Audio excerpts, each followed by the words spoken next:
ഒരിക്കൽ കൂടി ആ തിരുവെടുത്ത് വായിക്കാം. ഞാൻ വാതിൽക്കൽ നിന്ന് മുട്ടുന്നു. ഞാൻ വാതിൽക്കൽ നിന്ന് മുട്ടുന്നു. ആരെങ്കിലും എന്റെ ശബ്ദം കേട്ട് വാതിൽ തുറന്നാൽ ഞാൻ അവന്റെ അടുക്കൽ ചെന്ന് അവനോടും അവൻ എന്നോടും കൂടെ അത്താഴം കഴിക്കും. ജയിക്കുന്നവന് ഞാൻ എന്നോട് കൂടെ എന്റെ സിംഹാസനത്തിൽ ഇരിപ്പാൻ വരം നൽകും. ഞാനും ജയിച്ച് എന്റെ പിതാവിനോട് കൂടെ അവന്റെ സിംഹാസനത്തിൽ ഇരുന്നത് പോലെ തന്നെ. വളരെ പരിചിതമായ തിരുവെടുത്താണ്. വെളിപ്പാട് പുസ്തകം 3-ാം അധ്യായത്തിന്റെ 20-21 തിരുവെടുത്തുകൾ. ഇന്ന് രാത്രി ഞാൻ ചിന്തിക്കുവാൻ ഉദ്ദേശിക്കുന്നത് എന്തിനെയൊക്കെ ജയിക്കണം എന്നതാണ്. അതാ പ്രധാന വിഷയം. എന്തിനെയൊക്കെ ജയിക്കണം. നിങ്ങൾക്കറിയാം, വേദപുസ്തകത്തിലെ ഒടുവിലത്തെ പുസ്തകമാണ് വെളിപ്പാട് പുസ്തകം. 22 അധ്യായങ്ങളുള്ള വളരെ അനുഗ്രഹിക്കപ്പെട്ട പുസ്തകം. ഞാൻ മിക്കപ്പോഴും പറയും, പുതിയ നിയമത്തിലെ 27 പുസ്തകം 8 പേര് ചേർന്ന് എഴുതിയതാ. ആ 8 പേര് 4 പേര് അപ്പോസ്തലന്മാര്, 4 പേര് അപ്പോസ്തലന്മാരല്ല. അപ്പോസ്തലന്മാര് 4 പേര് മത്തായിയും യോഹന്നാനും പത്രോസും പൗലൂസും. മറ്റു 4 പേര് യാക്കോബും യൂദയും മർക്കോസും ലൂക്കോസും. അത് ലൂക്കോസും മർക്കോസും 2 അപ്പോസ്തലന്മാരുടെ കൂടെ ഉണ്ടായിരുന്നു. മർക്കോസ് പത്രോസിന്റെ കൂടെ ശുശ്രൂഷയ്ക്കായിട്ട് വളരെ സഹായമായിരുന്നു. ലൂക്കോസ് പൗലോസിന്റെ കൂടെ ശുശ്രൂഷയ്ക്ക് വളരെ സഹായമായിരുന്നു. ഇങ്ങനെയാണ് മർക്കോസും ലൂക്കോസും യാക്കോബും യൂദയും മറ്റു 4 അപ്പോസ്തലന്മാരോട് ചേർന്ന് 8 പേര്. അതിൽ പൗലോസാണ് കൂടുതൽ പുസ്തകങ്ങൾ എഴുതിയിരിക്കുന്നത്. 21 ലേഖനങ്ങളിൽ നമുക്കറിയാം, ഏതാണ്ട് 13 ലേഖനം തീർത്തും നമുക്ക് സമർത്ഥിക്കാം. 1 തർക്കത്തിലൊക്കെ നിൽക്കുന്നു. ഞാൻ തർക്കിക്കാനില്ല, അതും പൗലോസ് എഴുതിയതാ. അങ്ങനെ 14 ലേഖനത്തിൽ 21 ലേഖനത്തിൽ 14 ലേഖനം പൗലോസ് എഴുതി. അപ്പൊ പുതിയ നിയമത്തിലെ 27 പുസ്തകത്തിൽ 14 പുസ്തകം പൗലോസ് എഴുതി. പിന്നെ 2ാം നിരയിൽ നിൽക്കുന്നത് യോഹന്നാനാ. യോഹന്നാൻ 5 പുസ്തകം എഴുതിപ്പിച്ചു. യോഹന്നാൻ ഒരു വിശേഷതയുണ്ട്. ഓരോരുത്തർക്കും ഓരോ വിശേഷതയുണ്ടല്ലോ. രാജേഷ് മാസ്റ്റർക്ക് ഒരു വിശേഷതയുണ്ട്, കർത്തൃദാസിന്റെ വിശേഷതയുണ്ട്, ബഹുമാനപ്പെട്ട ജൂബി ഡാനിയൽ അവർക്ക്, എം തോമസ്, ഇവിടെ ഇരിക്കുന്ന എല്ലാവരും, നിങ്ങൾക്കെല്ലാം വിശേഷതയുണ്ട്. പറയുക ഒരു വിശേഷതയില്ലെന്ന്. എല്ലാവർക്കും ഒരേ വിശേഷത ദൈവം തന്നിട്ടുണ്ട്. ദൈവത്തിന്റെ സൃഷ്ടിയുടെ മാഹാത്മ്യമാണ്. അപ്പോൾ നമ്മിൽ പകർന്നിരിക്കുന്ന വിശേഷത എന്താണെന്ന് മനസ്സിലാക്കി ദൈവനാമത്തിന് മഹത്വം വരുന്നെങ്കിൽ അത് വർദ്ധിപ്പിച്ചു കൊണ്ടുപോകണം എന്നുള്ളതാണ് നമ്മുടെ കടമ. അത് ദൈവത്തിൽ ആശ്രയിക്കുമ്പോൾ അതിനുള്ള സഹായം ദൈവം ചെയ്തും തരും. അപ്പോൾ യോഹന്നാന്റെ ഒരു വിശേഷത, 5 പുസ്തകം ദൈവം യോഹന്നാനെ കൊണ്ട് എഴുതിപ്പിച്ചു. നിങ്ങൾ പുതിയ നിയമത്തിലെ എഴുത്തുകാരെ പഠിച്ച് ഒരേ നിലയിലുള്ള എഴുത്താ എല്ലാവരും എഴുതിയിരിക്കുന്നത്. പൗലോസ് ലേഖനങ്ങൾ മാത്രമാണ് എഴുതിയത്. മത്തായി ഒരു സുവിശേഷ പുസ്തകം എഴുതി. ലൂക്കോസ് എന്റെ ഭാഷയിൽ പറഞ്ഞ ചരിത്ര പുസ്തകമാണ് എഴുതിയത്. ലൂക്കോസിന്റെ സുവിശേഷവും അപ്പോസ്തല പ്രവൃത്തി 2ഉം ചരിത്രമാണ്. ഒന്ന് യേശുക്രിസ്തുവിന്റെ ചരിത്രവും 2 സഭയുടെ ചരിത്രവും, ആദിമസഭയുടെ. എന്നാൽ പത്രോസും 2 ലേഖനങ്ങളാണ് എഴുതിയത്. എന്നാൽ മർക്കോസും ഒരു സുവിശേഷ പുസ്തകം എഴുതി. പക്ഷെ യോഹന്നാനെ കൊണ്ട് അങ്ങനല്ല ദൈവം ചെയ്യിപ്പിച്ചേ. യോഹന്നാന്റെ എടുത്ത് നോക്കിയ വ്യത്യസ്തമായിട്ടാണ് ദൈവം ഉപയോഗിച്ചത്. 1 ഒരു സുവിശേഷ പുസ്തകം എഴുതി. 2 3 ലേഖനങ്ങൾ തന്നെ കൊണ്ട് എഴുതിപ്പിച്ചു. മാത്രമല്ല, ആർക്കും വെളിപ്പെട്ട് കിട്ടാത്ത വിഷയമായി യോഹന്നാന് ദൈവം വെളിപ്പെടുത്തി കൊടുത്തു. ഞാൻ എപ്പോഴും പറയും, അതിനൊരു കാരണവും കൂടെ ഉണ്ട്. ചുമ്മാതൊന്നും അങ്ങനെ ആർക്കും വെളിപ്പെടുത്തി തരികയല്ല. നമുക്ക് വെളിവുകേടൊക്കെ വരാറുണ്ട്, കൂടുതലും അതാ. എന്നാൽ മറ്റാർക്കും വെളിപ്പെട്ട് കിട്ടാത്ത വിഷയം യോഹന്നാന് ദൈവം വെളിപ്പെടുത്തി. അതിന്റെ ഒരു കാരണം പറയാം, വിശദീകരിക്കുന്നില്ല, വിഷയമല്ലാത്തത് കൊണ്ട്. യോഹന്നാൻ കർത്താവിനെ നല്ലതുപോലെ സ്നേഹിച്ചയാളാണ്. നന്നായിട്ട് സ്നേഹിച്ചു. തന്നെയല്ല യോഹന്നാന്റെ ഒരു വിശേഷത. യോഹന്നാന്റെ സുവിശേഷം നിങ്ങൾ വായിച്ചേ, ആ സുവിശേഷത്തിൽ യോഹന്നാന്റെ പേരൊന്നും വെളിപ്പെടുത്തിയിട്ടില്ല. അദ്ദേഹമായി എഴുതിയത്, പക്ഷേ പുള്ളിയുടെ പേര് വെളിപ്പെടുത്തിയിട്ടില്ല എങ്ങും. പിന്നെ ഇങ്ങനെയാ കൊടുത്തിരിക്കുന്നത്: ഈ ശിഷ്യൻ, ഇത് കണ്ടു നിന്ന ശിഷ്യൻ, ഇതിന് സാക്ഷിയായ ശിഷ്യൻ, യേശു സ്നേഹിച്ച ശിഷ്യൻ, മറ്റ് 2 ശിഷ്യന്മാർ, അങ്ങനെയൊക്കെയുള്ള പദങ്ങളാ കൊടുത്തിരിക്കുന്നത്, പേര് കൊടുത്തിട്ടില്ല. എന്നാൽ മത്തായിയും മർക്കോസും ലൂക്കോസും ആ സുവിശേഷം 3 പഠിച്ചാൽ 20 പ്രാവശ്യം യോഹന്നാന്റെ പേര് എഴുതിയിട്ടുണ്ട്. 20 പ്രാവശ്യം. മറ്റ് 3 പേരും, പക്ഷെ യോഹന്നാൻ തന്റെ പേര് എഴുതിയിട്ടില്ല. ഞാനോ നിങ്ങൾ വരുന്ന ഓരോ അധ്യായത്തിലും നമ്മുടെ പേര്. 2-ാം അധ്യായം പഠിക്കുമ്പോൾ യോഹന്നാന്റെ കല്യാണമാണ്. യോഹന്നാന്റെ അമ്മ യേശുവിന്റെ അമ്മയും ചേട്ടത്തി അനിയത്തിയ. യോഹന്നാന്റെ അമ്മ ശലോമയും യേശുവിന്റെ അമ്മ മറിയോൻ ജ്യേഷ്ഠത്തി അനിയത്തിയാണ്. യോഹന്നാന്റെ അപ്പന്റെ പേര് സെബദി പുത്രന്മാരെന്ന.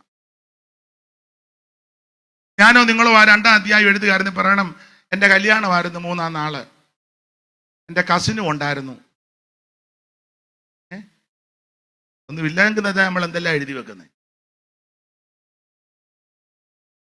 ഞങ്ങളുടെ വീട്ടിൽ വെച്ചാ വെള്ളമല്ല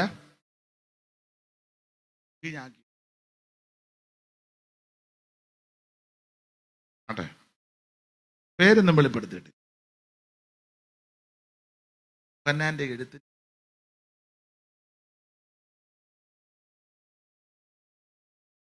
അതുകൊണ്ടാണ് യോഹന്നാന്റെ സുവിശേഷത്തിന്റെ ഒരു പ്രത്യേകതയുണ്ട്. കുടുംബചരിത്രവും പാരമ്പര്യവും ഒന്നും എഴുതിയിട്ടില്ല. ലൂക്കോസും മത്തായിയൊക്കെ ചരിത്രം എഴുതിയിട്ടുണ്ട്. അബ്രഹാമിന്റെ പുത്രനായി, ദാവീദിന്റെ പുത്രനായി, യേശു ക്രിസ്തുവിന്റെ വംശാവലി. അത് ചിലർക്ക് ഇഷ്ടമാണ് വംശാവലി പറയാനത്. ലൂക്കോസ് യവനായിരം കൊണ്ട് ഉദ്ദേശിച്ചെഴുതിയത് കൊണ്ട് നന്നായിട്ട് ചരിത്രം അപഗ്രഥിച്ച് പഠിച്ച് ക്രമമായിട്ടൊക്കെ പഠിച്ചത് കൊണ്ട് 3-ാം അധ്യായത്തിലേക്ക് നമ്മൾ വരുമ്പോൾ ലൂക്കോസ് പുറകിൽ നിന്ന് മേളിലോട്ടൊരു ചരിത്രം പറഞ്ഞു. യേശുവിന്റെ അപ്പനാകുന്ന, യോസേപ്പിന്റെ അപ്പനാകുന്ന, അങ്ങനെ പറഞ്ഞ് ഒടുവിൽ പറയാം ആദാം, എന്നിട്ട് കൊടുക്കാം ആദാം ദൈവത്തിന്റെ മകൻ. എന്നാൽ യോഹന്നാൻ ഈ ചരിത്രം ഒന്നും, യോഹന്നാന്റെ സുവിശേഷം നിങ്ങൾ പഠിച്ചേ, യേശുവിന്റെ കുട്ടിക്കാലത്തെ പറ്റി ഒന്നും എഴുതിയിട്ടില്ല. മറ്റു 2 പേരും പരാമർശിച്ചു 12-ാമത്തെ വയസ്സിൽ ദൈവാലയത്തിൽ പോയതൊക്കെ. ലൂക്കോസ് ആണെങ്കിൽ യേശു ജനിക്കുന്നതിന് മുമ്പ് നടന്ന സംഭവം യോഹന്നാന്റെ ജനനം മുതലാ പറഞ്ഞേക്കുന്നത്. സക്കറിയാവിന് പള്ളിക്കകത്ത് വെച്ച് നാക്ക് താന്ന് പോയതല്ല. നിങ്ങൾക്കും അങ്ങനെ ആയെന്ന് തോന്നുന്നു. അപ്പൊ അത് മുതലേ ലൂക്കോസ് എഴുതി. പക്ഷെ യോഹന്നാൻ അതൊന്നും എഴുതിയിട്ടില്ല. അന്ന് എഴുത്തിന്റെ ഉദ്ദേശം യേശു ദൈവമാണെന്ന് തെളിയിക്കുക. ദൈവമാണെന്ന് തെളിയിക്കുന്നതിന് പാരമ്പര്യം ഒന്നും പറയണ്ടല്ലോ. സ്തോത്രം.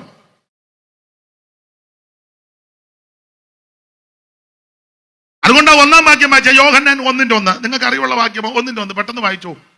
ആദിയിൽ വചനമുണ്ടായിരുന്നു, വചനം ദൈവത്തോട് കൂടെയായിരുന്നു. ആദിയിൽ, അതാ ദൈവമാണ് തെളിയിക്കാനാ. ആദിയിൽ, മറ്റവരാരും അങ്ങനല്ലല്ലോ.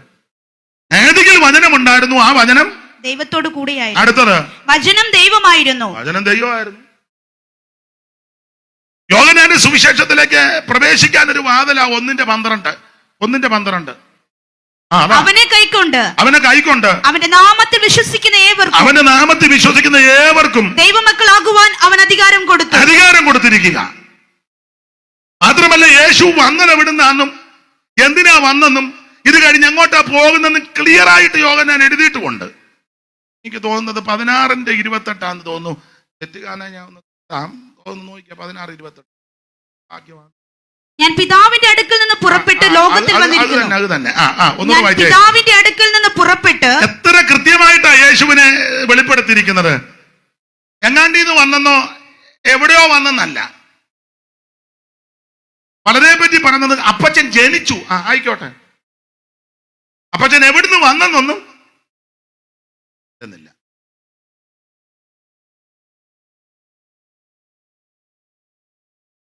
മിക്കവരും പറഞ്ഞിട്ടുണ്ട് അപ്പച്ചൻ വന്നു, അമ്മച്ചി വന്നു, അമ്മ വന്നു, അങ്ങനെ ഉണ്ടല്ലോ.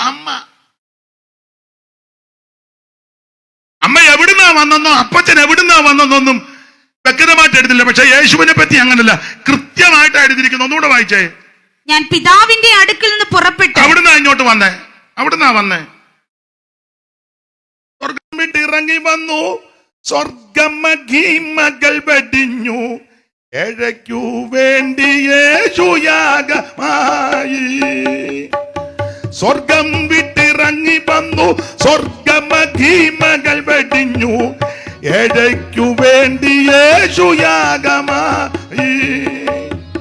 നിന്ദകളും പഴികളും രുചികളും സഹിച്ച് നിന്ദിതനായവൻ കടന്നു പോയി. നിന്ദിതനായവൻ കടന്നു പോയി. സ്വർഗം വിട്ടിറങ്ങി വന്നു, സ്വർഗമഹിമകൾ വെടിഞ്ഞു, ഏഴയ്ക്കു വേണ്ടി യേശുയാഗമായി. അപ്പോൾ സ്വർഗത്തിൽ നിന്ന് വന്നവനാ. ഒന്നുകൂടെ വായിച്ചോ സഹോദരി. ഞാൻ പിതാവിന്റെ അടുക്കൽ നിന്ന് പുറപ്പെട്ട്. അപ്പോൾ പിതാവിന്റെ അടുക്കാൻ അങ്ങോട്ട് വന്നത്. എവിടുന്നാ വന്നത്? അടുത്തത് പിന്നെയും ലോകത്തെ വിട്ട് പിതാവിന്റെ അടുക്കൽ പോകുന്നു. നന്നായിട്ട് വായിച്ചേ. ഞാൻ പിതാവിന്റെ അടുക്കൽ നിന്ന് പുറപ്പെട്ട്. പിതാവിന്റെ അടുക്കൽ നിന്ന് പുറപ്പെട്ട് ലോകത്തിൽ വന്നിരിക്കുന്നു. ലോകത്തിൽ വന്നിരിക്കുന്നു. അടുത്തത് പിന്നെയും ലോകത്തെ വിട്ട്. ഇനി പിന്നെ ഇവിടുന്ന് വിട്ട് പിതാവിന്റെ അടുക്കൽ പോകുന്നു. എത്ര കൃത്യമായിട്ട് എഴുതി വെച്ചു. എവിടുന്ന് വന്നെന്നുകൊണ്ട്, എന്തിനാ വന്നെന്നുകൊണ്ട്, ഇത് കഴിഞ്ഞ് എങ്ങോട്ടാ പോകുന്നെന്നും അല്ല.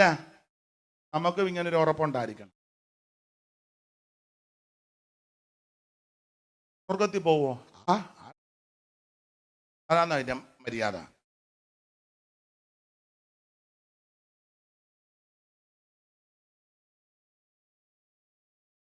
ദീർഘവർഷങ്ങൾ സഭയുടെ സെക്രട്ടറി ആരോട് ചോദിച്ചു, ആചാര്യ സ്വർഗത്തിൽ പോകും, ഇതാര് പറഞ്ഞതൊക്കെ ഉണ്ടെന്ന്. സഭയുടെ സെക്രട്ടറി ആരാ പോയി? ആ സഭയുടെ സ്റ്റാൻഡേർഡും പിടികിട്ടും. ഒരു ഉപദേശം തന്നെ.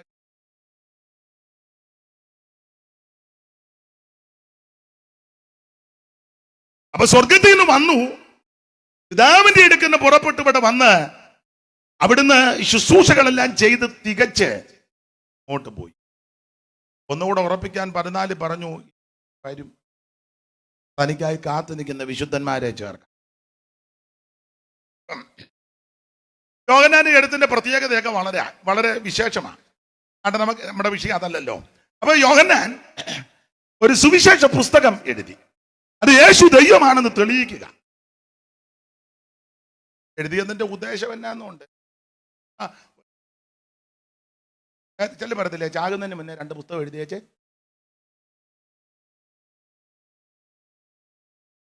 ചാകുന്നതിന് മുന്നേ 2 പുസ്തകം. ഈ പോയെടുത്ത ഫോട്ടോയും ഭാര്യ, കുടുംബം, മക്കളെ, കൊച്ചുമക്കളുടെ മക്കളെ ഒക്കെ വെച്ച് അതാ വായിച്ച അതിനകത്ത് ഉപദേശപരമായിട്ടോ വചനമായിട്ടോ ഒന്നും അധികമില്ല. സഭയുടെയൊക്കെ സുവനീർ ഇറക്കുകയല്ലേ, കാശുള്ളവരുടെ എല്ലാം കൂടുതൽ കാശ് കൊടുക്കുന്ന അകത്തും പറയും.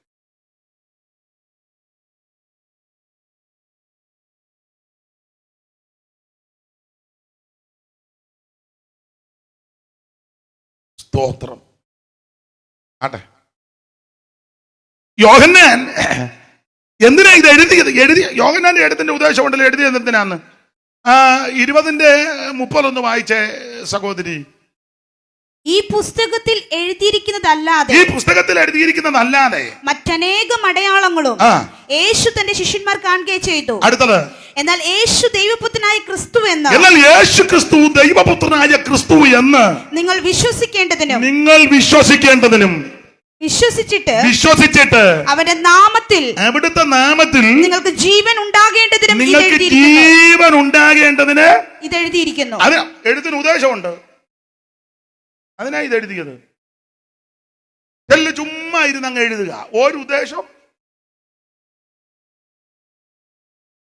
ഞങ്ങൾക്ക് ഒരു ആന്റണി സാർ ഉണ്ടായിരുന്നു.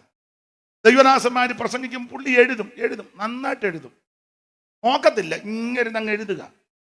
ഒരിക്കൽ ഞാൻ ശ്രദ്ധിച്ചു, എഴുതി പുള്ളിയുടെ ഈ പേപ്പറില്ല, നോക്കിയിട്ട് എന്ത് പറഞ്ഞാലും എഴുതുക, പേപ്പറില്ല പാവം. ഞാൻ നോക്കിയപ്പോൾ പുള്ളി KSRTC ടിക്കറ്റിന്റെ സൈഡിൽ എഴുതുന്നു. അതിന് വിടവ് പോലും ഇല്ല. ടിക്കറ്റിന്റെ സൈഡിൽ എന്തോ വിടവുണ്ട്, എന്നാലും അതിലങ്ങ് എഴുതും. ചിലരെങ്ങനുണ്ട്, ഒത്തിരി എഴുതിയെടുക്കും. നല്ലതാ, എഴുതിയെടുക്കുന്ന നല്ലതാ. പക്ഷെ എഴുത്തിന് ഉദ്ദേശം ഉണ്ടായിരിക്കണം. നാം ഒരു പുസ്തകം എഴുതിയാൽ അതിന് ഉദ്ദേശം ഉണ്ടായിരിക്കണം. ഒരു പാട്ട് എഴുതിയാൽ അതിനൊരു ഉദ്ദേശം ഉണ്ടായിരിക്കണം. ഇപ്പോഴത്തെ പാട്ടിനെ പറ്റി ഞാൻ വിവരിക്കുന്നില്ല, കാരണം അലോഗ്യം ഉണ്ടാകും. അതുകൊണ്ടാണ്. അതെന്തിനാ മോശ പാട്ട് എഴുതി, മോശയോട് പറഞ്ഞു പാട്ട് എഴുതാൻ പറഞ്ഞു. നിങ്ങൾ ആ വാക്യം ഒന്ന് വായിച്ചോ, വിഷയമല്ലെങ്കിലും ഒന്ന് പറഞ്ഞങ്ങ് പോയേക്കാം. ദൈവത്തിന് മഹത്വം. ആവർത്തന പുസ്തകം 32-ാം അധ്യായത്തിന്റെ 44 വായിച്ചേര്. പെട്ടെന്ന് ഇട്ടേക്കാം, ഇടയ്ക്ക് വന്നുകൊണ്ടെന്ന് ഉറപ്പിച്ചു.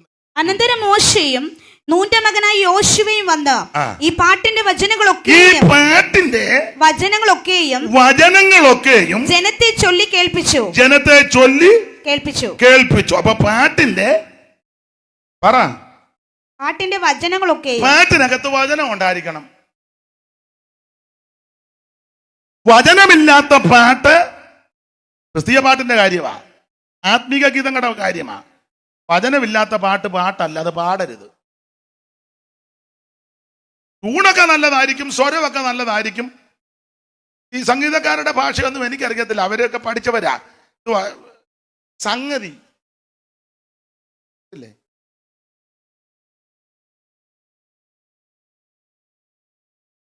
അജ്ജോ ആയിക്കോട്ടെ, കാന്താരം അല്ലേ,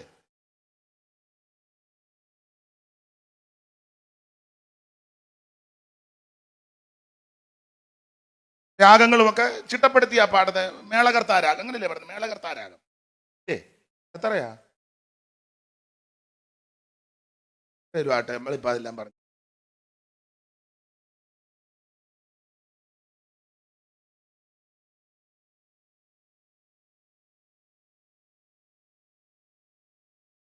അത് തന്നെ എന്തുവാ, ജന്യരാഗം അല്ലേ പറഞ്ഞ് നമ്മളൊരു ഉടക്കുണ്ടാക്കണം. അപ്പൊ പാട്ടൊക്കെ നല്ലതാ, എല്ലാവരുടെയും കാര്യമല്ല കേട്ടോ. സ്വരം നല്ലതാ, ട്യൂണുമൊക്കെ നല്ലതാ, കേൾക്കാനും ഒക്കെ നല്ല ഇമ്പമാ. പക്ഷേ ദൈവമക്കൾ പാടുന്ന പാട്ടിനകത്ത് വചനം ഉണ്ടായിരിക്കണം. ട്യൂണല്ല വിഷയം, സ്വരമാധുര്യം അല്ല വിഷയം. വചനം, ആ വചനം ഉപദേശപ്രകാരമുള്ളതുമായിരിക്കണം.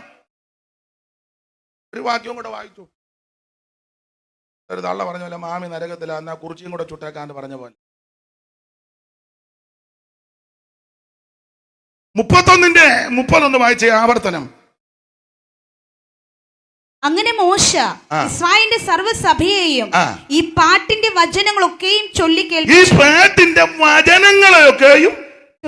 ചൊല്ലിക്കേൽപ്പിച്ചു. പാട്ടിനകത്ത് തിരുവചനം ഉണ്ടായിരിക്കണം. ആ വചനം ഉപദേശപ്രകാരമുള്ള വചനവുമായിരിക്കണം. സഭായകം തുടങ്ങുമ്പോൾ പാടുക, എൻ്റെ വീട്ടിലാഹാരം. പട്ടിണി കിടന്നാ 2 സഭായത്തിന് വന്നേ. അവര് പാടണോ പാടണ്ടോ നിങ്ങൾ പറ. 2 വീട്ടിൽ പട്ടിണിയായിരുന്നു, എങ്കിലും സഭായകം മുടക്കാതിരിക്കാൻ അവർ സഭായത്തിന് വന്നു. അന്നേരം നമ്മൾ നിന്ന് പിള്ളേരുടെ ഭാഷ പറഞ്ഞാൽ കീച്ചുക, എൻ്റെ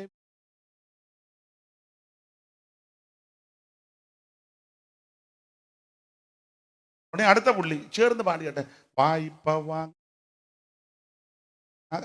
ആകപ്പടി ഒരു കടയിൽ കൊടുക്കാനുണ്ട്, 2 പോകാൻ കഴിഞ്ഞിട്ട് വേറെ വഴിയിൽ കൂടാ പോകുന്നത്. ഇതും വന്ന് യോഗത്തിൻ്റെ ഇത് പാടണോ?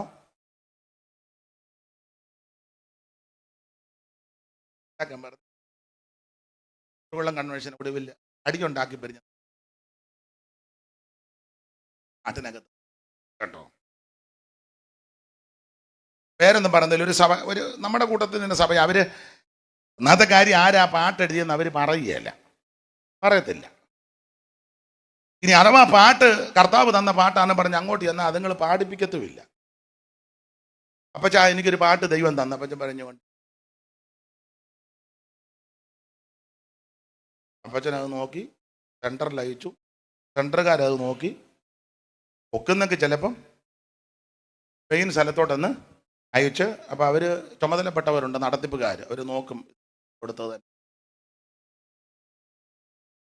നോക്കി കറക്റ്റ് ചെയ്യാൻ ഉണ്ടെങ്കിൽ കറക്റ്റ് ചെയ്ത് കൂട്ടുകയോ തിരുത്തുകയൊക്കെ ചെയ്യത്തില്ലേ ഉപദേശപ്രകാരം. എന്നാലും എഴുതിയ പുള്ളിയെ കൊണ്ട് അവർ പാടിപ്പിക്കത്തുമില്ല. അതിന് വേറെ തള്ള എവിടെ ഇരിപ്പുണ്ട്, തള്ള എവിടെ ഇരുന്ന് അടിച്ചു കേട്ടോണ്ട് വീട്ടിൽ പോകും.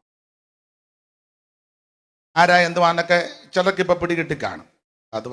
ഇനി അത് പറഞ്ഞൊരു അലോക്യം വേണ്ട, നിങ്ങൾ വല്ലതും വന്നിട്ടുണ്ടെങ്കിൽ എഴുന്നേറ്റ് പോവുകയും വേണ്ട. എന്തായാലും കൊള്ളാം, ദൈവത്തിന്റെ വചനമായിരിക്കണം, ദൈവത്തിന്റെ മഹത്വം. നമുക്ക് ആ ഭാഗം വിട്ടേക്കാം. അപ്പോൾ യോഹന്നാന്റെ ഗീതത്തിന്റെ വിശേഷത, ഇതെന്തിനാ എഴുതിയിരിക്കുന്നത്? ഉദ്ദേശമുണ്ട്. അതാ ഈ 20-ാം അധ്യായത്തിന്റെ 30 വായിച്ചത് ഒന്നുകൂടെ വായിച്ചേ സഹോദരി. യോഹന്നാൻ 20:30 ഓടിച്ചു വായിച്ചു. ഈ പുസ്തകത്തിൽ എഴുതിയിരിക്കുന്നതല്ലാതെ മറ്റനേകം അടയാളങ്ങൾ യേശു ക്രിസ്തു തന്റെ ശിഷ്യന്മാരിൽ കാൺക ചെയ്തു. അടുത്തത്, എന്നാൽ യേശു ദൈവപുത്രനായ ക്രിസ്തു എന്ന് നിങ്ങൾ സകലരെണ്ണം വിശ്വസിക്കണം. യേശു ദൈവപുത്രനായ ക്രിസ്തു എന്ന് സകലരും വിശ്വസിക്കണം. വിശ്വസിച്ചാൽ മാത്രം പോരാ, അടുത്തത് വിശ്വസിച്ചിട്ട് അവിടുത്തെ നാമത്തിൽ നിങ്ങൾക്ക് നിത്യജീവൻ ഉണ്ടാകണം. ഇന്ന് രാത്രി നിത്യരക്ഷ ലഭിക്കണമെങ്കിൽ, നിത്യജീവൻ ലഭിക്കണമെങ്കിൽ, നിത്യമോക്ഷം ലഭിക്കണമെങ്കിൽ അത് യേശു ക്രിസ്തുവിൻ കൂടി മാത്രമാണ്. മറ്റൊരുത്തനും രക്ഷയില്ല. നാം രക്ഷിക്കപ്പെടുവാൻ ആകാശത്തിന് കീഴിൽ മനുഷ്യരുടെ ഇടയിൽ നൽകപ്പെട്ട ഒരേ ഒരു നാമം യേശു ക്രിസ്തുവിന്റെ പരിശുദ്ധ നാമം.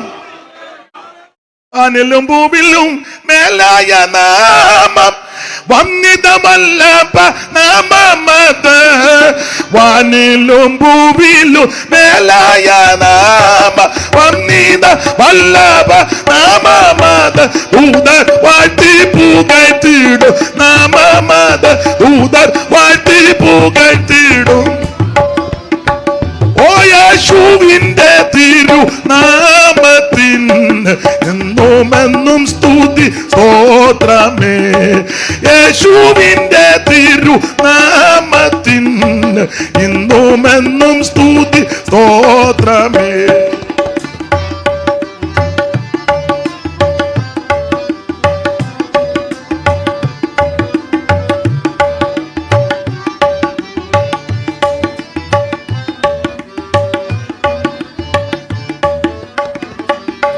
സങ്കടം ചഞ്ചലം ശോധന വേളയിൽ താങ്ങി നടത്തിടും നാമമത്. സങ്കടം ചഞ്ചല ശോധന വേളയിൽ താങ്ങി നടത്തിടും നാമമത്. ഭയം മുറ്റും അകറ്റിടും നാമമത്. ഭയം മുറ്റും അകറ്റിടും നാമമത്. യേശുവിന്റെ തിരുനാമത്തിന് ഇന്നുമെന്നും സ്തുതി സ്തോത്രമേ. യേശുവിന്റെ തിരുനാമത്തിന് ഇന്നുമെന്നും സ്തുതി സ്തോത്രമേ. കരമുയർത്തി കർത്താവിന് മഹത്വം കൊടുക്ക. അപ്പൊ യേശു ക്രിസ്തു ദൈവപുത്രനായ ക്രിസ്തുവെന്ന് വിശ്വസിക്കണം. വിശ്വസിച്ചാൽ മാത്രം പോരാ, വിശ്വാസത്താൽ വിശ്വസിക്കുന്ന എല്ലാവർക്കും നിത്യജീവനം ഉണ്ടാകണം. ആ ഉദ്ദേശത്തിലാണ് എഴുതിയിരിക്കുന്നത്. ഉദ്ദേശം വേണം, ലക്ഷ്യമുണ്ടായിരിക്കണം. അപ്പൊ യോഹന്നാന്റെ എഴുത്തിന്റെ പ്രത്യേകതയാണ്, ഒരു സുവിശേഷ പുസ്തകം ദൈവം എഴുതിപ്പിച്ചു. 3 ലേഖനങ്ങളും ദൈവം തന്നെ കൊണ്ട് എഴുതിപ്പിച്ചു. ഇതെല്ലാം സ്നേഹമാണ്. ഒടുവിൽ ആർക്കും വെളിപ്പെടാത്ത രഹസ്യങ്ങളെല്ലാം മറ നീക്കി ദൈവം വെളിപ്പെടുത്തി കൊടുത്തു. അതിന്റെ കാരണം, കർത്താവിനെ നല്ലതുപോലെ സ്നേഹിച്ചയാളാ യോഹന്നാൻ. തന്നെയല്ല, യോഹന്നാൻ എഴുതിയിട്ടുണ്ട് യേശു സ്നേഹിച്ച ശിഷ്യൻ. അങ്ങനെ യേശു. അപ്പം ചിലർക്ക് ചിന്ത വരും, വേറെ ശിഷ്യന്മാരെ ആരും യേശു സ്നേഹിച്ചില്ല എന്നൊരു ചിന്ത വരും. അവരെ സ്നേഹിച്ചില്ലെന്നല്ല അതിൻ്റെ അർത്ഥം. യോഹന്നാന് തോന്നുക എന്നെയാ ഏറ്റവും കൂടുതൽ സ്നേഹിച്ചത്. ഇവിടെ ഇരിക്കുന്ന എല്ലാവർക്കും അങ്ങനെ തോന്നണം, എൻ്റെ യേശു എന്നെയാ സ്നേഹിച്ചേക്കുന്നത്. എൻ്റെ കുടുംബത്തിലുള്ള എല്ലാവരെക്കാൾ ഉപരി എൻ്റെ യേശു എന്നെയാ സ്നേഹിച്ചേ. ഈ മുണ്ടത്താനത്തും ബ്ലാക്കപ്പടിയിലും ആമേൻ സ്തോത്രം, ഈ ദേശത്തുള്ള എല്ലാവരെക്കാൾ ഉപരി എൻ്റെ യേശു എന്നെ അധികം സ്നേഹിച്ചു. ഓരോരുത്തരും പറയണം. ഇനി സ്നേഹിച്ചെന്ന് കൂടെ പറഞ്ഞാൽ പോരാ. ആ സ്നേഹിക്കുന്ന വ്യക്തിക്ക് ഒരു പ്രയാസമോ പ്രതിസന്ധിയോ പോരായ്മകളോ ഒരു ബുദ്ധിമുട്ടോ വരുമ്പോൾ ഇട്ടേച്ചോടുകയും ചെയ്യരുത്. നിങ്ങൾ വചനമൊക്കെ അറിയാമല്ലോ. ഞാൻ കർത്തദാസൻ ഇരിക്കുന്ന കണ്ട് നന്നായിട്ട് വചനം അറിയാം. കൈയൊന്ന് പൊക്കിക്കോ. ദൈവത്തിന് എനിക്കറിയാം, ഞാൻ കേൾക്കാറുണ്ട് മെസ്സേജൊക്കെ, നല്ലതുപോലെ ദൈവവചനം അറിയാം. കർത്താവിന് മഹത്വം. അതുകൊണ്ട് വചനം നിങ്ങൾക്കറിയാം. ഗെത്സമനെ വെച്ചാണ് യേശുവിനെ പിടിക്കുന്നത്. അവിടുന്ന് പിടിച്ച് ഒരു കള്ളനെ, കൊള്ളക്കാരനെ കൊണ്ടുപോകുമ്പോഴാണ് കൊണ്ടുപോയത്. എത്ര സ്ഥലത്ത് അവിടുത്തെ വിസ്തരിച്ചു. കുറ്റമൊന്നും കണ്ടില്ലെങ്കിലും വിസ്താരത്തിന് അറുതിയൊന്നുമില്ലായിരുന്നു.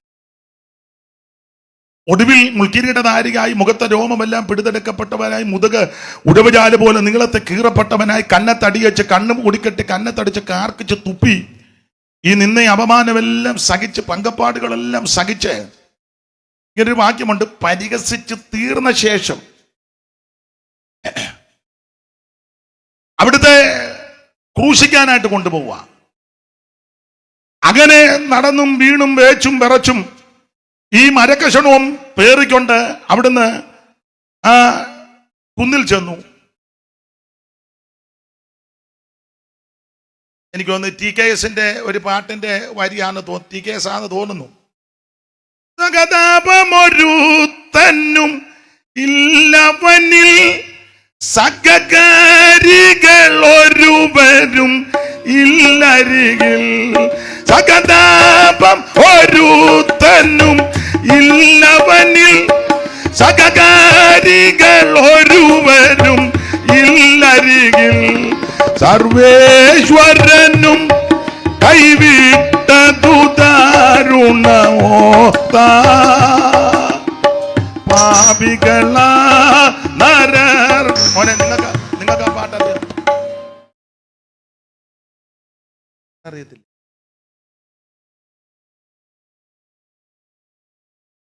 മൊബൈലിൽ കാണും. കുരിശും നിജ വെറുതെ ആയിരിക്കല്ലോ എൻ്റെ കൂടെ ഒന്ന് പാടും. കുരിശും നിജ തോളിലെടുത്തൊരുവൻ തിരിമേൽ കരയേറി. അതാ സകതാപമൊരുത്തനും ഇല്ലവനിൽ, സകകാരികൾ ഒരുവരും ഇല്ലരികിൽ. സർവേശ്വരനും കൈവിട്ടതു ദാരുണ ഓർത്ത പാപികളാ നരർക്കായി. സർവേശ്വരനും കൈവിട്ടതു ദാരുണമോർത്ത പാപികളാ നര. കുരിശും നിജ തോളിലെടുത്തൊരുവൻ ഗിരിമേൽ കരേറി പോകുന്ന കാഴ്ച കാൺമീൻ. കുരിശും നിജ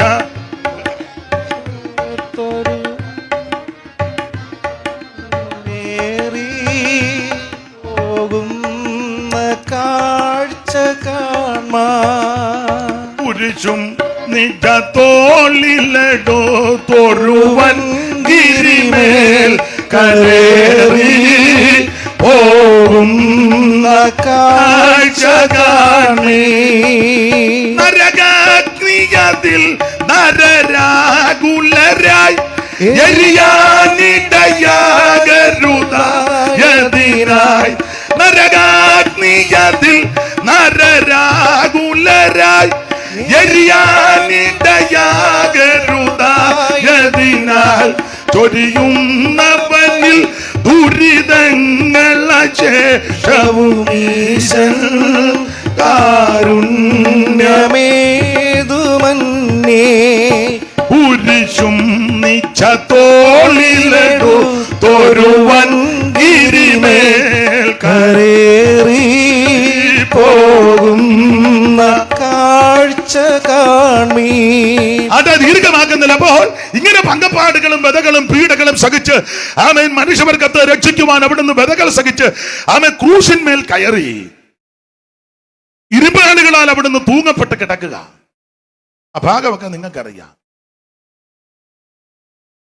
ആ പ്രതിസന്ധിയുടെ നടുവിലും അവിടുന്ന് ക്രൂശിൽ കിടക്കുമ്പോഴും സ്നേഹിച്ച ശിഷ്യൻ അടുത്തുണ്ട്.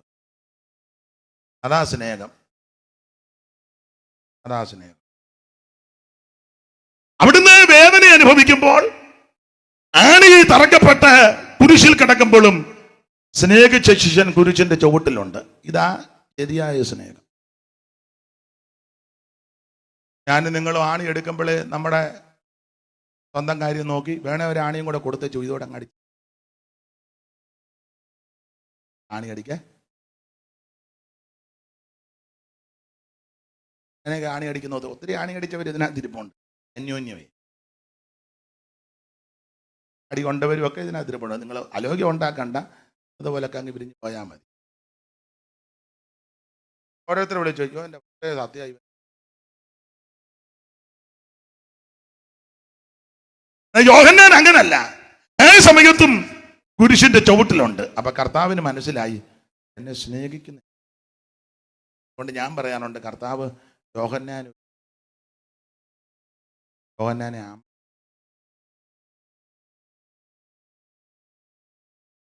എന്താ കർത്താവിന് മനസ്സിലായി ഇവനെ ഈ കാര്യം ഏൽപ്പിച്ച ഇവൻ അമ്മയെ കൊണ്ട് അനാഥശാലെ വിടുക. അങ്ങനെ വിടുന്ന വിദ്വാന്മാരുണ്ട്. ഞാൻ പേര് പറയണോ? പറയണേ പറയാം. പേരൊക്കെ ഇരിപ്പും സ്വന്തം അപ്പനെ അമ്മയെ നോക്കാത്ത വിദ്വാന്മാർ. അവരുടെ വസ്തുവൊക്കെ സൂത്രത്തിൽ ചൊളിവിൽ എന്നില്ല.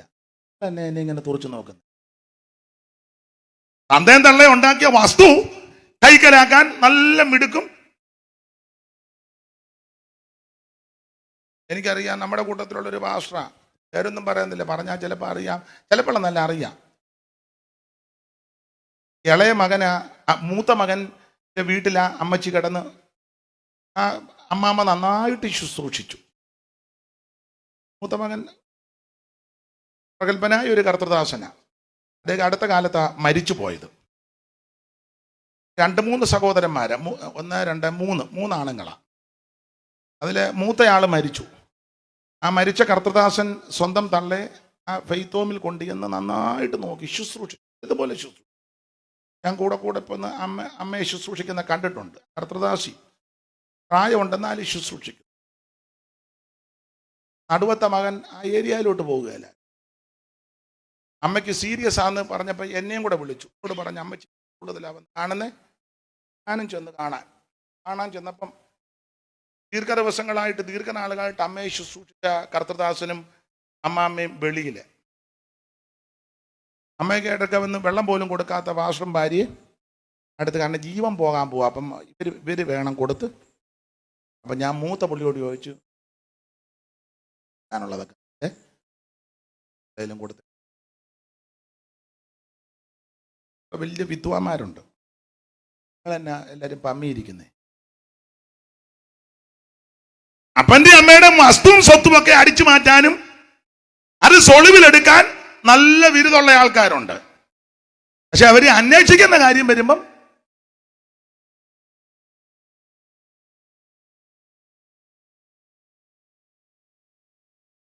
എടുക്കപ്പെട്ടതാണോ അതോ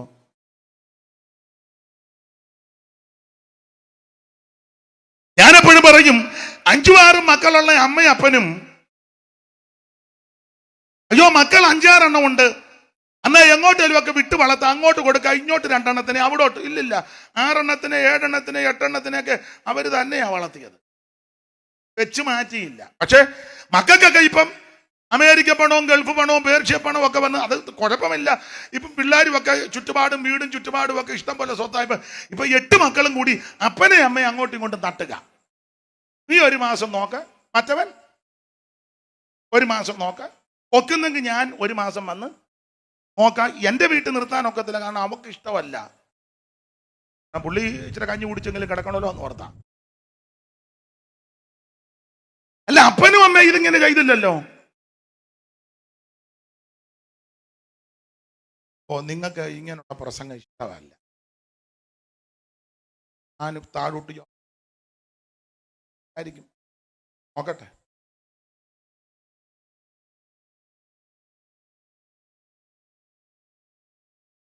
കടമകളൊക്കെ നിറവേറ്റണേ, ഉത്തരവാദിത്തങ്ങളൊക്കെ കൃത്യമായിട്ട് ചെയ്യണേ.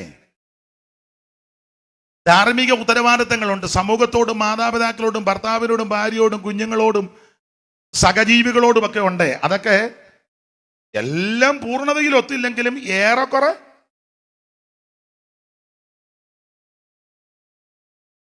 ചിലര് നന്നായിട്ട് വിഷമിക്കുന്നതായിട്ട് ഞാൻ, അതുകൊണ്ട് ഞാൻ ഭാഗത്തുനിന്ന് പ്രാർത്ഥനയും ചേച്ചി വേറെ വാക്കി വരണേന്ന് ചിലപ്പം ഇതിൽ പ്രാർത്ഥിക്കുന്നുണ്ടായിരിക്കാം. നിങ്ങളുടെ പ്രാർത്ഥനയ്ക്ക് ഒരു മറുപടി ആകട്ടെ. യോഹന്നാന്റെ വിശേഷത,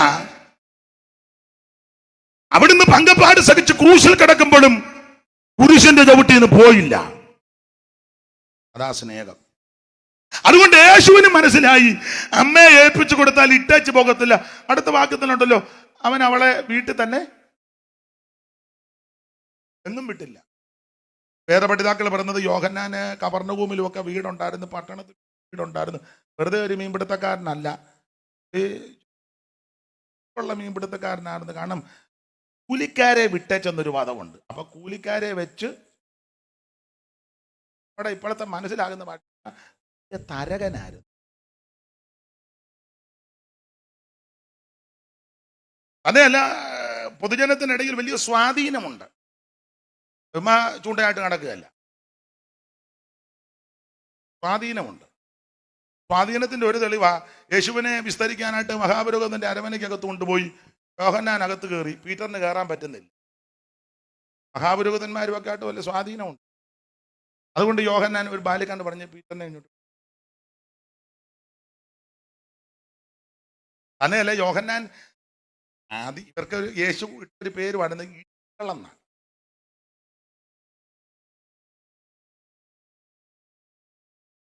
ഓക്കെ, ഏതാണ്ട് സെബദിയുടെ മക്കളാ. അതിനൊരു ചെറിയ ഉദാഹരണം, ഒന്ന് കയറി അതിലെ ശമരിയാക്കാർ ഇത് അംഗീകരിക്കാനിപ്പം പറഞ്ഞു.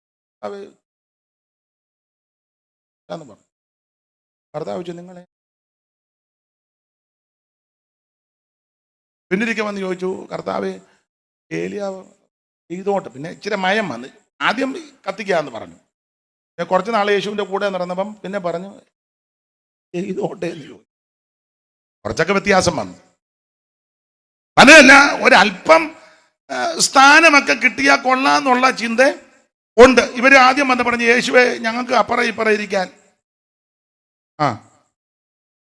അപ്പൊ യേശു പറഞ്ഞു, അതൊക്കെ പിതാവിന്റെ കേൾക്കുന്നില്ലെന്ന് കണ്ടപ്പോ അമ്മയെ വിട്ടു. അമ്മ വന്ന് പറഞ്ഞു, എനിക്ക് 2 പിള്ളേരുണ്ട്, ഒരുത്തൻ നിന്റെ. നമ്മൾ നേരായ വഴി കൂടെ കിട്ടുകയില്ല, പിന്നെ വേറെ വളഞ്ഞ വഴി കൂടെ. ആട്ടെ, ഞാൻ ആ ഭാഗത്തേക്ക് പോകുന്നില്ല. ദൈവത്തിന്റെ മഹത്വം.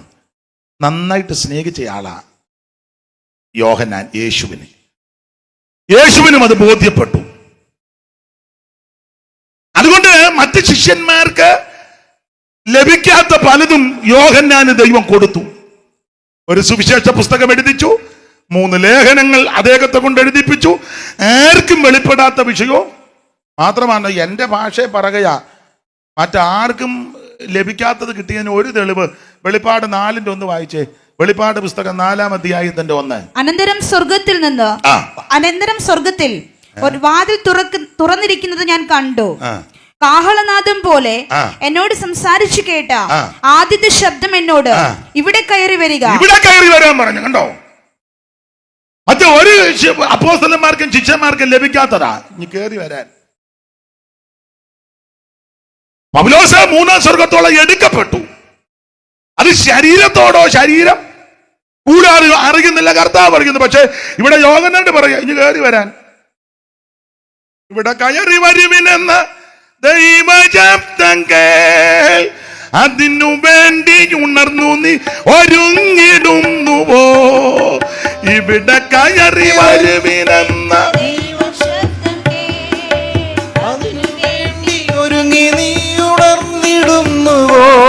ഓ യേശു വരുന്നേ, പൊന്നേശു വരുന്നേ. വരവിനായി തൻ വചനം പോൽ നീ ഒരുങ്ങിടുന്നുവോ. വരവിനായി തൻ വചനം പോൽ നീ ഒരുങ്ങിടുന്നുവോ. കരമുയർത്തി ദൈവത്തിന് മഹത്വം കൊടുക്കുക. അപ്പൊ ശ്രദ്ധിക്കുക, മറ്റു പലർക്കും ലഭിക്കാത്ത വിശേഷത യോഹന്നാന് കിട്ടി. അങ്ങനെ യോഹന്നാൻ എഴുതിയ പുസ്തകമാണ് വെളിപ്പാട് പുസ്തകം. ഞാൻ എല്ലാ ഇടങ്ങളിലും പറയും, സാധാരണ വെളിപ്പാട് പുസ്തകത്തെ പറ്റി പഠിപ്പിക്കുന്നവരുണ്ട്, നന്നായിട്ട് അത് അപഗ്രഥിച്ച് നല്ലതുപോലെ പഠിപ്പിക്കുന്ന കർത്തദാസന്മാർ ഇവിടെയും വന്നിട്ടുണ്ട്. വെളിപ്പാട് ദാനിയേലും ഒക്കെ ചേർത്ത് കോർത്തിണക്കി എന്ത് രസകരമായിട്ടും എന്ത് ആഴമായിട്ടും പഠിപ്പിക്കുന്ന അനേക ദൈവദാസന്മാരെ ദൈവസഭയ്ക്ക് തന്നിട്ടുണ്ട്. അവരെ ഓർത്ത് ഞാൻ ദൈവത്തെ സ്തുതിക്കുന്നു. ദൈവം അവരെ വീണ്ടും ശക്തീകരിക്കട്ടെ. ഈ വെളിപ്പാട് പുസ്തകത്തിലെ പ്രധാനപ്പെട്ട വിഷയം ഞാൻ ഇന്നലെ അത് സൂചിപ്പിച്ച് പറഞ്ഞു. പലരും പറയുന്നത്, ചിലർ പറയുന്നത് വെളിപ്പാട് പുസ്തകത്തിലെ പ്രധാനപ്പെട്ട വിഷയം സഭ എടുക്കപ്പെടുന്നതാണ്. അത് വിഷയമാ. വേറെ ചില പറയുന്നത് വെളിപ്പാട് പുസ്തകത്തിലെ പ്രധാനപ്പെട്ട വിഷയം 2 സാക്ഷികളാണെന്ന 11 അതും വിഷയമാ. വേറെ ചില പറയുന്നത് വെളിപ്പാട് പുസ്തകത്തിലെ പ്രധാനപ്പെട്ട വിഷയം സൂര്യനെ അണിഞ്ഞ സ്ത്രീയാണെന്ന അതും ഒരു വിഷയമാ. വെളിപ്പാട് പുസ്തകത്തിൽ പ്രധാനമായിട്ട് 4 പെണ്ണുങ്ങളാ. അതിലൊന്ന് 12 അമ്മാമ്മ, വേറൊരു അമ്മാമ്മ 2-ാം അധ്യായത്തിലുണ്ട്, ഇസബേൽ അമ്മാമ്മ. 3-ാമത്തെ തള്ള ഒരു മൃഗത്തിന്റെ പുറത്ത് കയറിയിരിക്കുക, അവർക്ക് വേറെ ഇരിക്കാൻ.